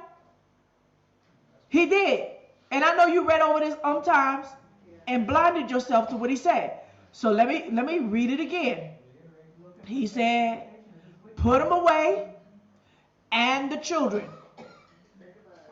Say goodbye. Don't be a coward. They're going to be mad. But this is the council, right? The council was, well, you know that, right? He said, no, listen, you got 3 days to make a decision. You leave, come to Jerusalem, because they was out in the lands. You leave. Then all the men of Judah and Benjamin gathered themselves together in Jerusalem within 3 days. And with the 9th month, and on the 20th day of the month, and all the people sat in the wide place in front of Elohim's house, trembling because of this matter and because of the great rain. Ezra the priest stood up and said to them, we have trespassed and have married foreign women, increasing the guilt of Israel. Now therefore make confession to Yahweh your Elohim, your fathers, and do his pleasure. That's his pleasure. Don't tell me about Yah hates divorce. This is his pleasure. Separate yourselves from the peoples of the land and from the foreign women.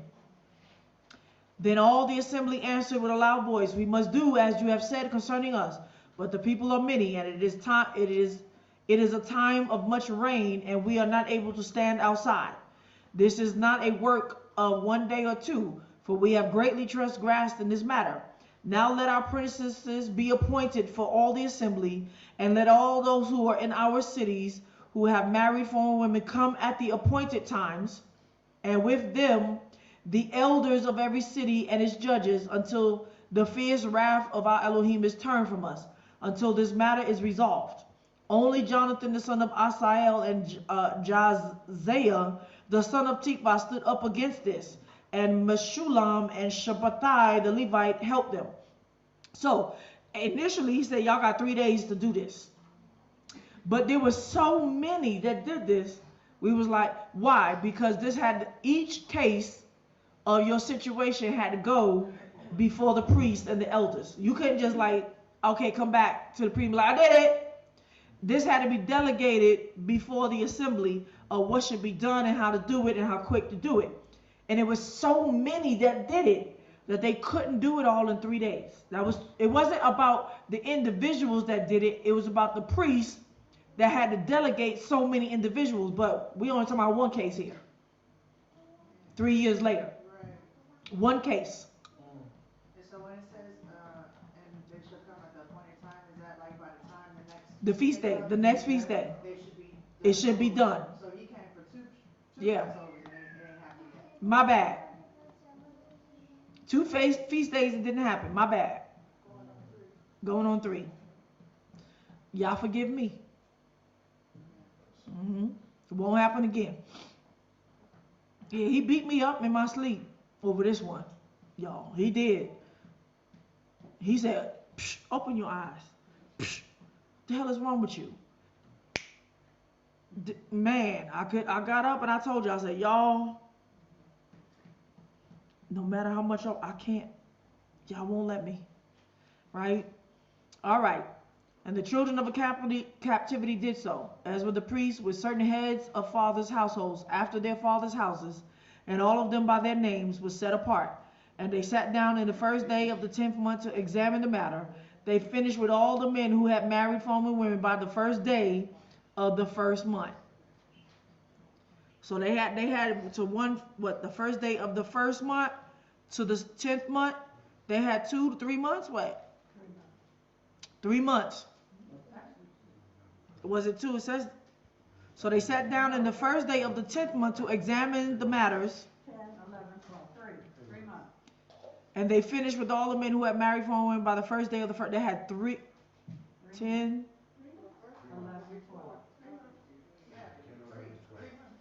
Okay, they had 3 months to settle the matter. And and so that meant that the first day of the first month was what? The new year. Rosh Chodesh. That's right. Yes, the new month. It had to be settled before that holy day. Which Yeah. means it was possible. Yeah, it was possible. Yeah. Mm-hmm. You act like it's not possible.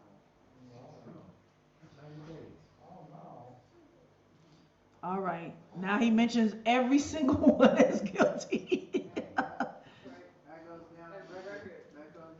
That's right. It went in the record. So don't tell me about Miriam bringing it back up again. It went down in the record to show you all the days of your life. If you ever spit that woman in my face again, it goes on record being known. It went down on record what you did. I'm talking about don't mention it again. It went on record to bear your shame all the days of your life. Don't tell me about the Cushite woman he did. All right. So now we go into Malaki. Okay, y'all wasn't clear? So you might say, well, that's Old Testament. We in Yahoshua's grace. All right. Oh, I do want that scripture about Yahoshua's grace. No new commandments. Find the scripture. I believe it's John 6. I'll end with that. So you might say, well, under Yahoshua's grace, that ain't this. Y'all don't understand grace. Okay? I'm about to show you that any one of y'all say that, you in error and you, ooh-wee. Okay? So we're going to Malachi 2. So you might say, well, that's Old Testament.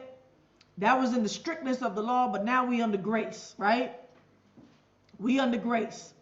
And so then you would have to say, we don't have to keep those commandments. He'll just forgive us and let us keep going because he loves all men. Okay? Like I said, he never delegated that the Gentiles couldn't interbreed. And he didn't say that their interbreeding would cause their lack of salvation. But he said that about us. Okay? I'm in Malachi 2. Malachi is a prophet, right? And we're going to see that Malachi is not talking about his days, but he's talking about last days. And you're going to see Malachi say the same exact thing that Levi said. Where did he get the prophecy from? All right. Warning to the priest. Now, you priest, this commandment is for you. What? So this is a prophet giving a commandment. If you will not listen and if you will not take it to your heart to give glory to my name, says Yahweh Zebaoth, then I will send the curse on you. What curse? The one that Levi just said. And I will curse your blessing. Indeed, I have cursed them already. What's the blessing? That you would have a pure seed to inherit the kingdom, a nation of kings and priests of my seed, because you do not take it to heart, because I will rebuke your offspring. What? So the curse is I'm going to rebuke what? Your children. The blessing is that you're going to be fruitful and multiply and produce what? A holy seed that's going to inherit the kingdom. So if that's the blessing, then the curse is that your offspring will be cursed, a mixed seed, and not inherit the kingdom. I'm sorry. Listen. Indeed, I have cursed them already. How did he curse? It was already a curse by the mixing. Watch. Because you did not take it to heart. Behold, I will rebuke your offspring. He about to get your children. And I will spread dung on your faces, even the dung of your feast. And you will be taken away with it. That spreading dung on your faces and all in the feast days is the prophecy of when Yah's going to get us suddenly at the feast days. You will know that I have sent this commandment to you. It's only then that you're going to realize I, Yahweh, said it. Not the prophets, not Sibiah, not hating white man people. Yah said it. That my covenant may be with Levi, says Yahweh Zebaoth. My covenant was with him of life and peace. And I gave them to him that he might be reverent towards me. And he was reverent towards me, and he stood in awe of my name. The law of truth was in his mouth, and unrighteousness was not found in his lips. That was Levi, the one we just talked about. He walked with me in peace and uprightness, and turned many away from iniquity. For the priest's lips should keep knowledge, and they should seek the law at his mouth. But you said Yah didn't speak to you clearly. So you can't be a Moshe in this one. For he is the messenger of Yahweh Zebaoth. But you have turned away from the path. You have caused many to stumble in the law. You have corrupted the covenant of Levi, says Yah Zebaoth. Therefore I have also made you contemptible and wicked before all the people. That's what just happened. When we loved you, we walked away looking at you with contempt and full of you, and all the family can say is that he wicked. According to the way you have not kept my ways, but have had respect to the persons in the law. Okay, you would say, well, I'm not a priest, but you did stand up to be one. You was doing that. You was doing that. Okay? I'm at 10. Don't we all have one Father? Hasn't one Elohim created us? Why do we deal treacherously every man against his brother, profaning the covenant of our fathers? What's the treachery? He said against our brothers. What's the treachery against your brother? It's the treachery of what you did to your wife. That's your brother. We're all brothers. That's the brotherhood is not male. It's all of us. You have dealt treacherously every man against his brother, profaning the covenant of our fathers. Judah has dealt treacherously, and an abomination is committed in Israel, in Jerusalem. An abomination. For Judah has profaned the holiness of Yahweh, which he loves. And what? Has married the daughters of foreign gods.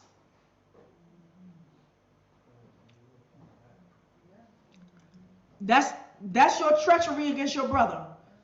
Who's the brother in this case? Against your sisters. That's right. and you want me to smile and be happy about your interracial marriage with your oppressor, that when I offered the salvation that she could be offered as a Gentile woman, she spit on it and caused your children to spit on it too. Yahweh will cut off the man that does this. Him what? Him who wakes and him who answers. What does that mean? That he's now enlightened of That's right. who he is. Him who wakes, no, that rises up. And him who answers to give an answer. That's what you did. I'll go into the Hebrew so you'll see that it means he's rousing himself up. That's what you've been doing the whole time. When Yah made this judgment, right, and he said what you did was an abomination and you committed abomination and trespass to Yah. You profaned the holy name of Yah in doing this. And Yah is telling you clearly that it's a commandment from him and you trying to make it not a commandment, right? And so what you did was you rose up, you lifted your, wake up, meaning you aroused yourself with pride to give an answer back. And you was doing that the whole time to me. Fighting me as if I did something to you. And you said you were seeking the face of Yah. There's only one answer that I could have gave you. The commandment of Yah. All right? Let's see. You don't believe me? That's what it means? It says, Yikret, cut off Yahweh, Leish, the man Asher Ya'asena, right? That will do this from Osa, that would do this thing, ear. Let's see. To rouse oneself, awake, stir yourself up. Stir yourself up. It means become what? Awake, awaken, exalted, lifted, raise, rouse yourself, stir, swung, raise oneself, awake. Let's see. Is be jealous, hate, revenge. That's the spirit that you actually dealt with me with when I told you clearly that this was Yah's commandment and not mine. You rose yourself up and you actually try to accuse me of having some kind of hatred on you and her. And you actually acted in a very revengeful way against me for telling you this is Yah's word. And you became exalted and rose up to give me an answer talking about Moshe and Aaron. I mean Moshe and Miriam. That's what you did. And I could see that you had hatred and vengeance on you, that you was actually angry with Yah. Yup. And I was like, you know you're not talking to me, right? It don't matter if you don't like what I'm saying. I don't have to go through this psychosis with you about the mentality of why you as a black man, nigger man in slavery of America can't get on top. What the psychology and the mental illness that would cause a black man to go white, marry a white woman, the oppressor. And why you did it. Nope. But you want to say she was the angel. Get out of here. You don't have to agree with nothing I said psychologically and mentally why you did it. And say, well, I just loved it her. Right? But at the end of the day, y'all didn't care about none of your answers. His answer was clear. And so you rose up to do what? In your exalted pride and a vengeful spirit and hatred against Yah, right? It says, and I will cut off the man who does this. Does what? Exalts himself with jealousy and hatred. What? We'one, and give an answer back.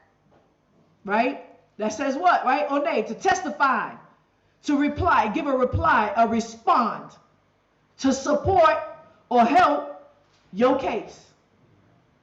That's what you did for 3 years.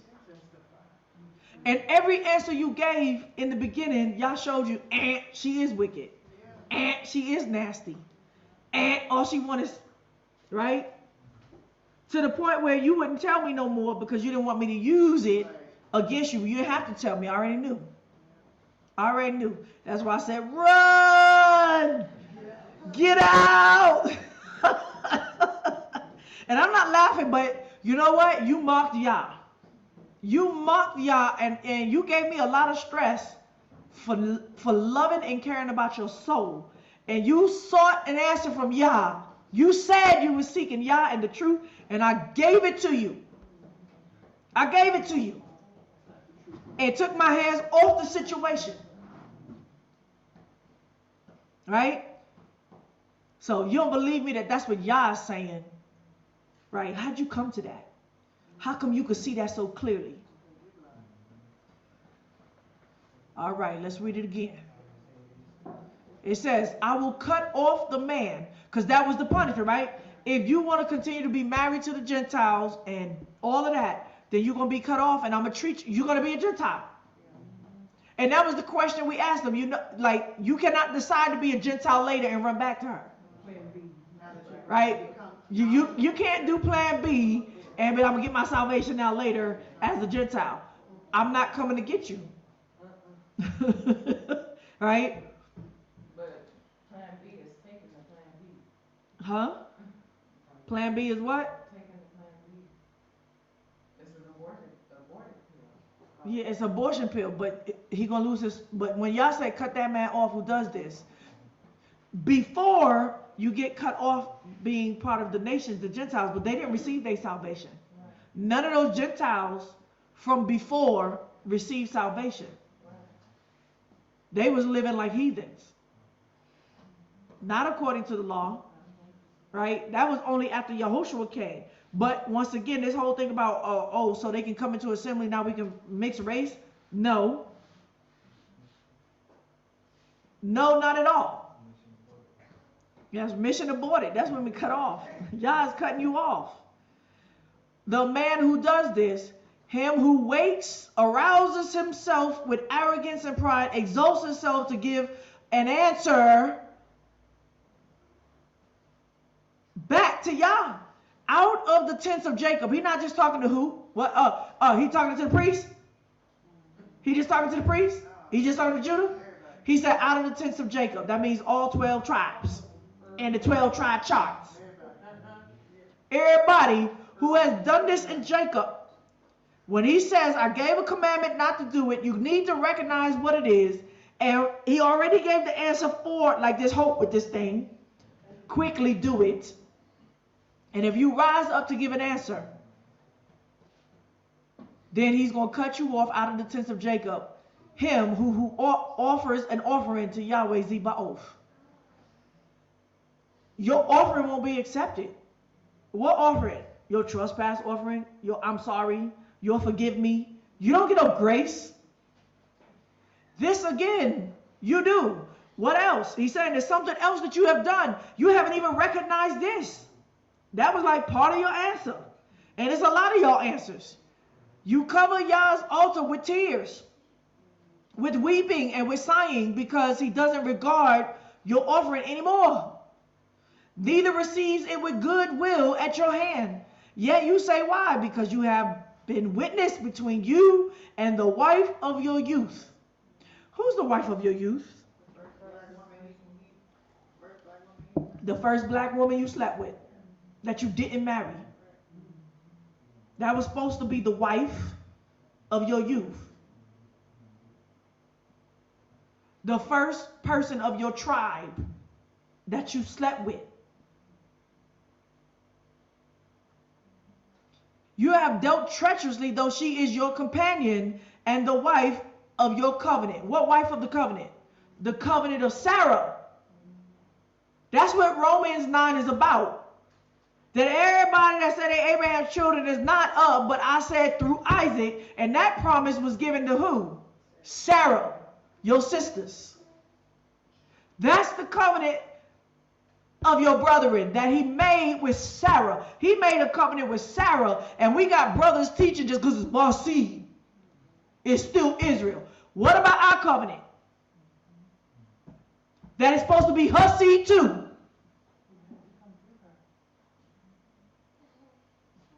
And you say it don't matter. It does matter. You have dealt treacherously against the wife of your youth.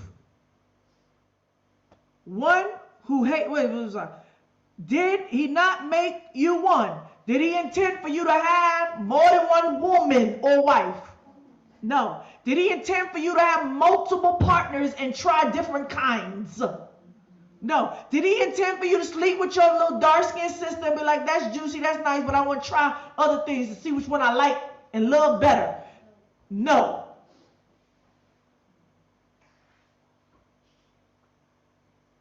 Did he intend for you to marry the wife of the covenant? The covenant is your people. Divorce her, leave her, and go marry another 10-tribe chart, 12-tribe chart exotic woman now. No. If you messed up the first time, that's it. You don't get married again. Guess what? I'm in the Old Testament. It's called celibacy for the kingdom's sake. I intended one. I made one. That's Adam and Eve. I never intended for Adam to have 2 wives or anybody to have more than one wife or try more than one woman. Never intended it. Although he had the residue of the spirit. Whose spirit? Adam's spirit? I keep saying that we're not in Adam's spirit. We was made in his flesh, but the spirit was Yahweh's, Elohim's spirit. They keep saying we're not in the image, and you keep discounting us. Yes, we are. We might got your flesh, but we was in the spirit of Yahweh.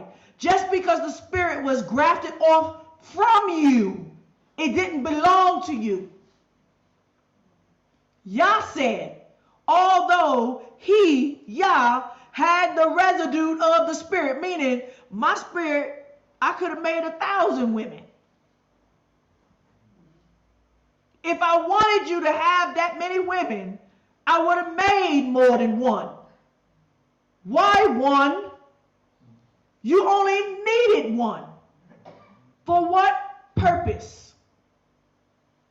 He sought a righteous, a holy offspring. That's what it's all about. That's what it's all about. Therefore, take heed to your spirit, and let no one deal treacherously against the wife of you. That's what they're doing in this new awakening. One who hates and divorces, says Yahweh, the Elohim of Israel, covers his garment with violence. So, this is in context of what? You can't say that this is in context of what? Marrying the daughters of foreign Elohim. This is in context of not marrying the wife of your youth, of the covenant of your people, and divorcing her and go sleeping and marrying somebody else. Because by right, your marriage with Mrs. White lady, that wasn't your first. So you got to understand that you betrayed the first woman that you slept with, if that was a sister. The second one that you slept with, if that was a sister, and everything else that you did that wasn't a sister was up in this category. Abomination. Right? You turned your daughters into whores. You turned the daughters of Jerusalem into whores and harlots, and you married the white woman instead. All right? That's what this says right here. This is where he says he hates divorce. Covers his garment with violence, says Yahweh Zebaoth. Therefore, pay attention to your spirit, that you don't be unfaithful. You have wearied Yahweh with your words, yet you say how we wearied him. In that you say everyone who does evil is good in Yahweh's sight. What he say? Y'all gonna still call evil good and good evil. You gonna continue to think that this is good. And he delights in them. And where is the Elohim of justice? This is not good. Whatever it is that they doing, they calling it good. And y'all said it's not good. And that's why I don't teach with these nigger brews and GOCC and camps and Sister Connor's teaching. Just because your husband and wife, whether it's of another nation or of our nation, does not want to return to the covenant, does not give you the right to go and marry another. You get one, not two. Not two. You don't have a right. All right. That's not just Messiah. Okay. So now I'm going to go back to what Levi said, just in case you wasn't clear. All right. I'm go back to Levi, and you're going to see where we got it from, where Malaki got it from. Chapter 14. Therefore, my children, I have learned that at the end of the ages, you will transgress against Yahweh, stretching out your hands to wickedness, and to all the Gentiles shall you become a scorn. For our father Israel is pure from the transgression of the chief priest. What transgression? Is like Israel didn't mix his seed, right? For as the heaven is purer than Yahweh's sight, than the earth, so also be ye the lights of Israel, purer than all the Gentiles. And not only did Israel not mix his seed, he did not play the whore. Though he had 4 wives and or 2 wives and 2 concubines, you don't see him having experiences with anything outside of his legit marriages. He did not come to the table experienced sleeping with 100 women before he married his first one.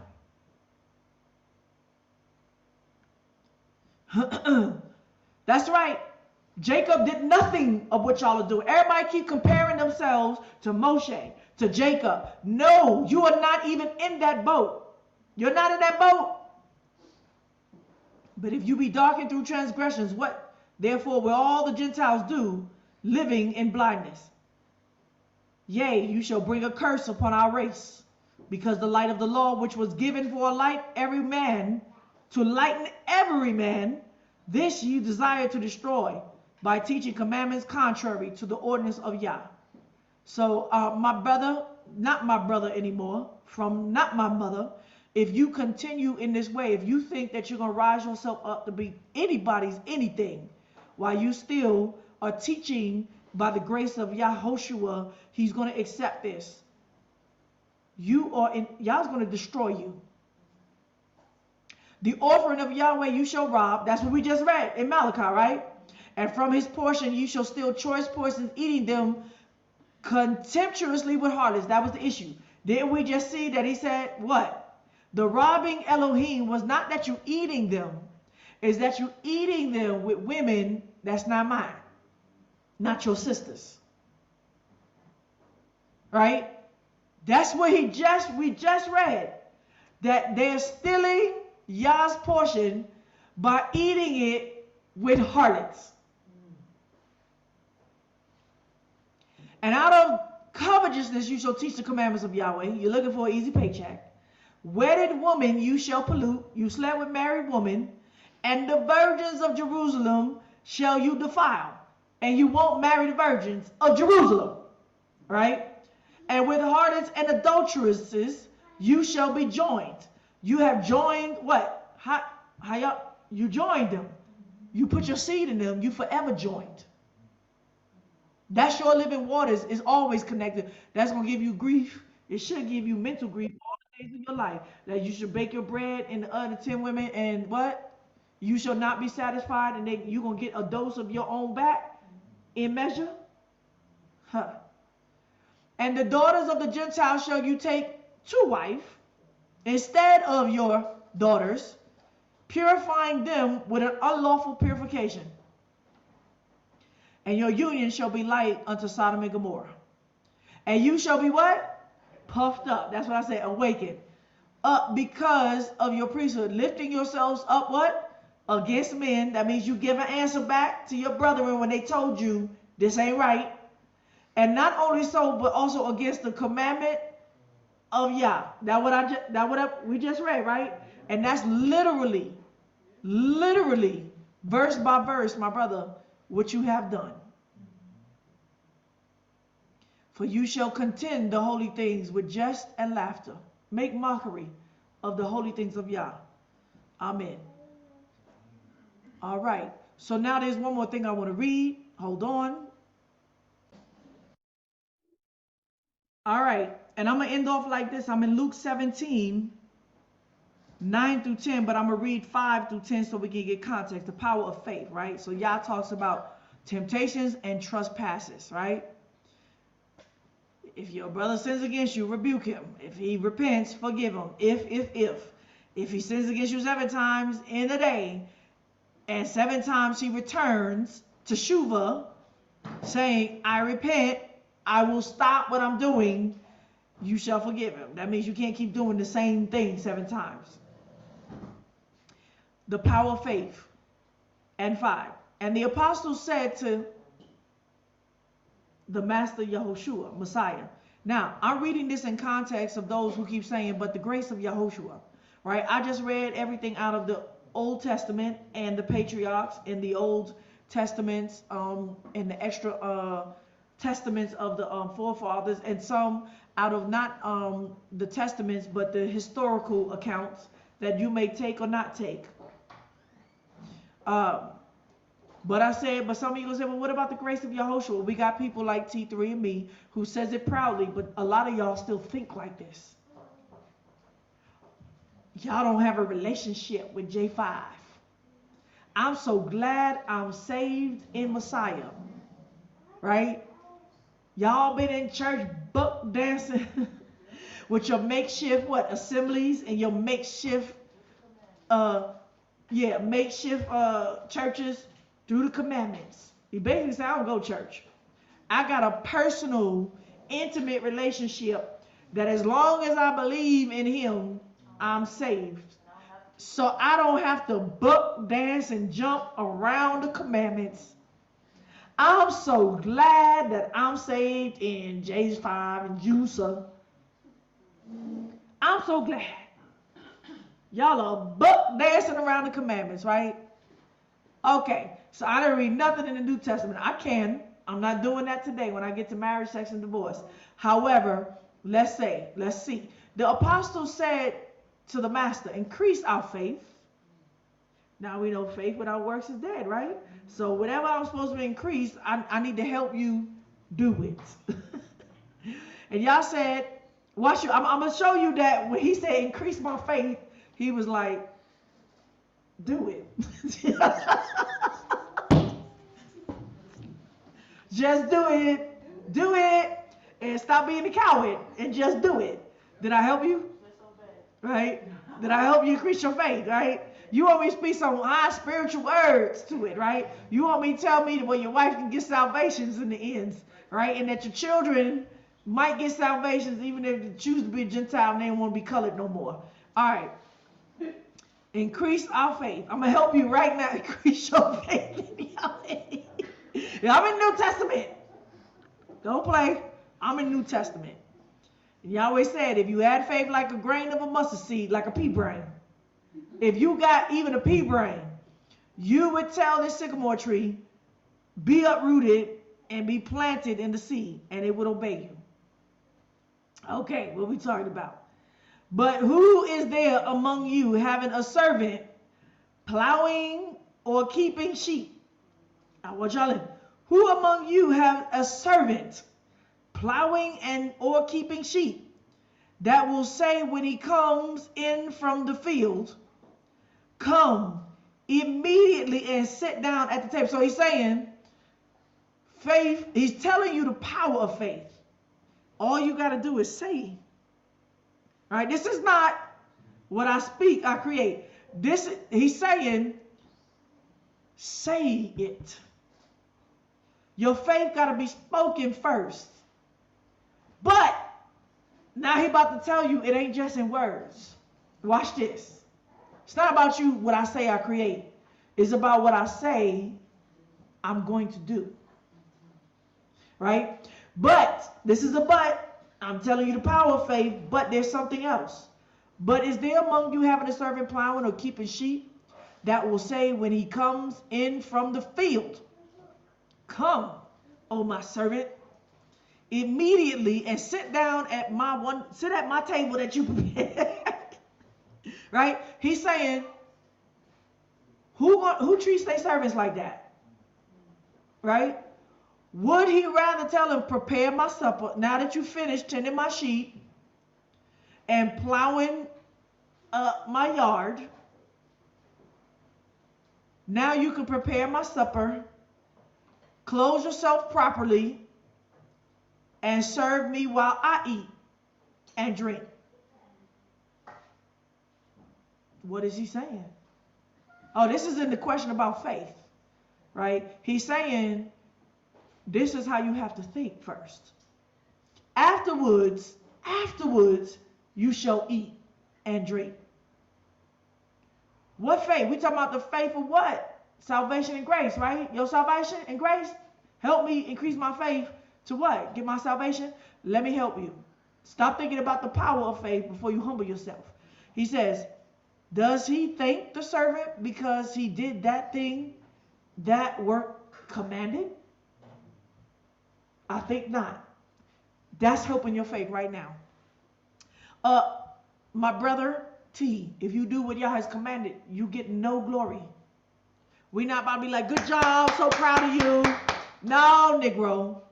That was what you ought to have been doing. That's how to help you with your faithfulness, that you don't get no reward for righting a wrong. And that's how you got to stop raising children, rewarding children just because they did what they supposed to be doing. That's a bad way to raise children because they obedient. They get no. Even so, you also, when you have done all the things that are what? Commanded you. That's the commandments. Say, what are you saying? I'm going to be Moshe now? I'm about to be the deliverer?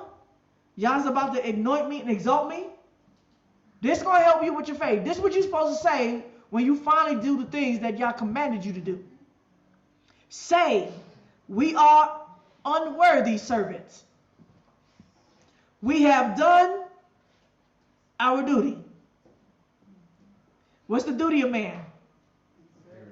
Fear Yah and keep his commandments, right?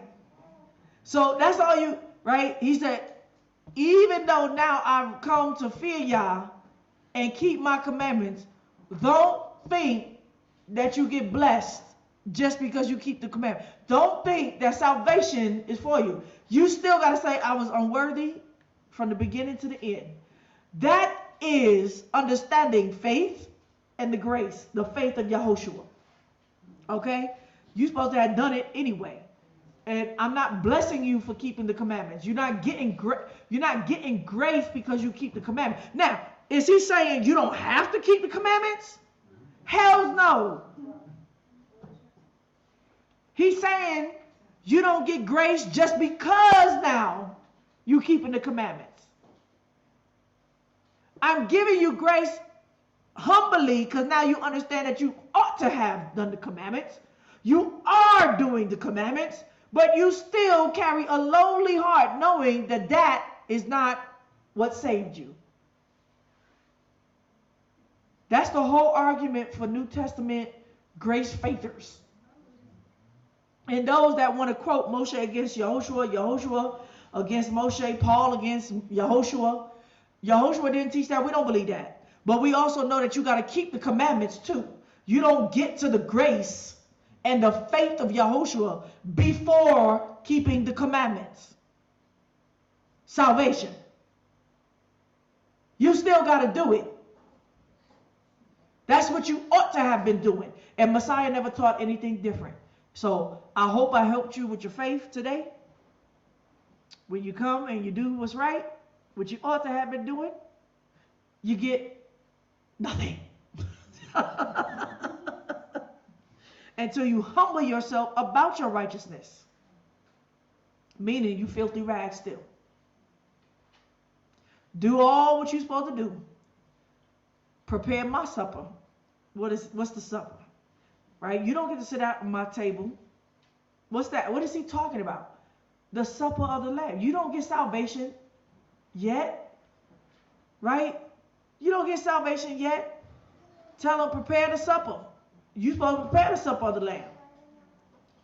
Clothe yourself properly. Why did you come to the marriage not properly clothed? What does that mean?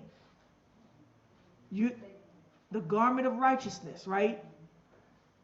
And serve me while I eat and drink. Serve me, right? In your doing the commandments, you serving me, not yourself. Afterwards, when you've done all these things that you ought to have been doing, you can eat and drink with me. And you're not going to get, I'm not thanking you. You're going to sit down at the table like, thank you.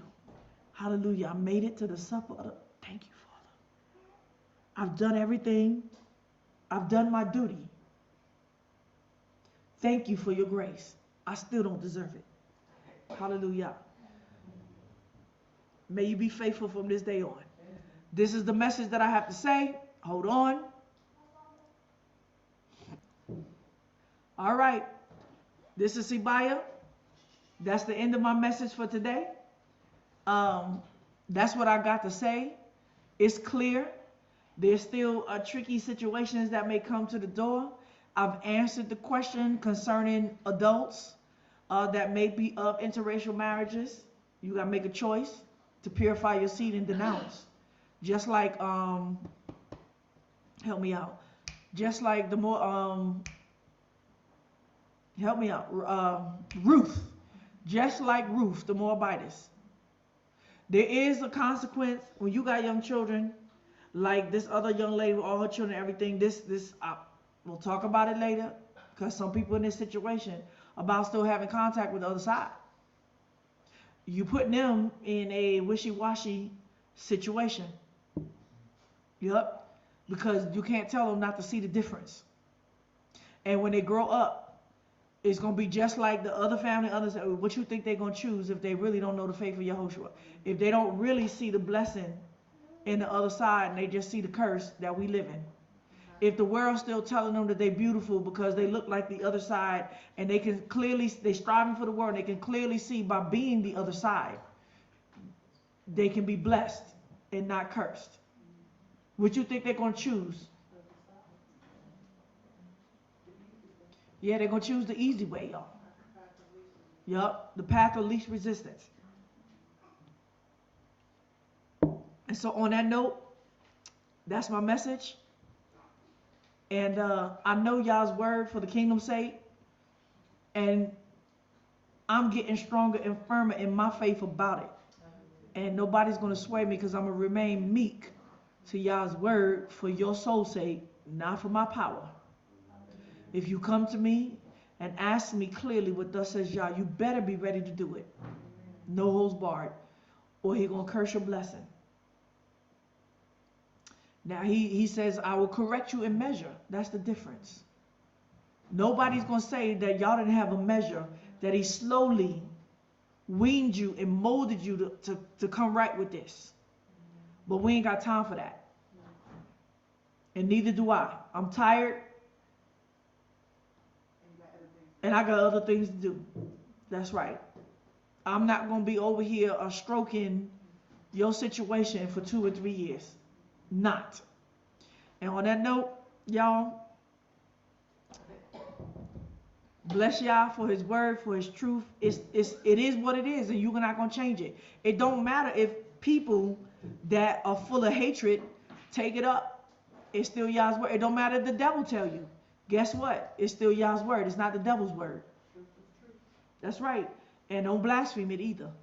In the name of Yah, Yahoshua, in the name of Yahweh and the Holy Spirit, His word, I have said what Yah has said. It is the truth. It is nothing but the truth.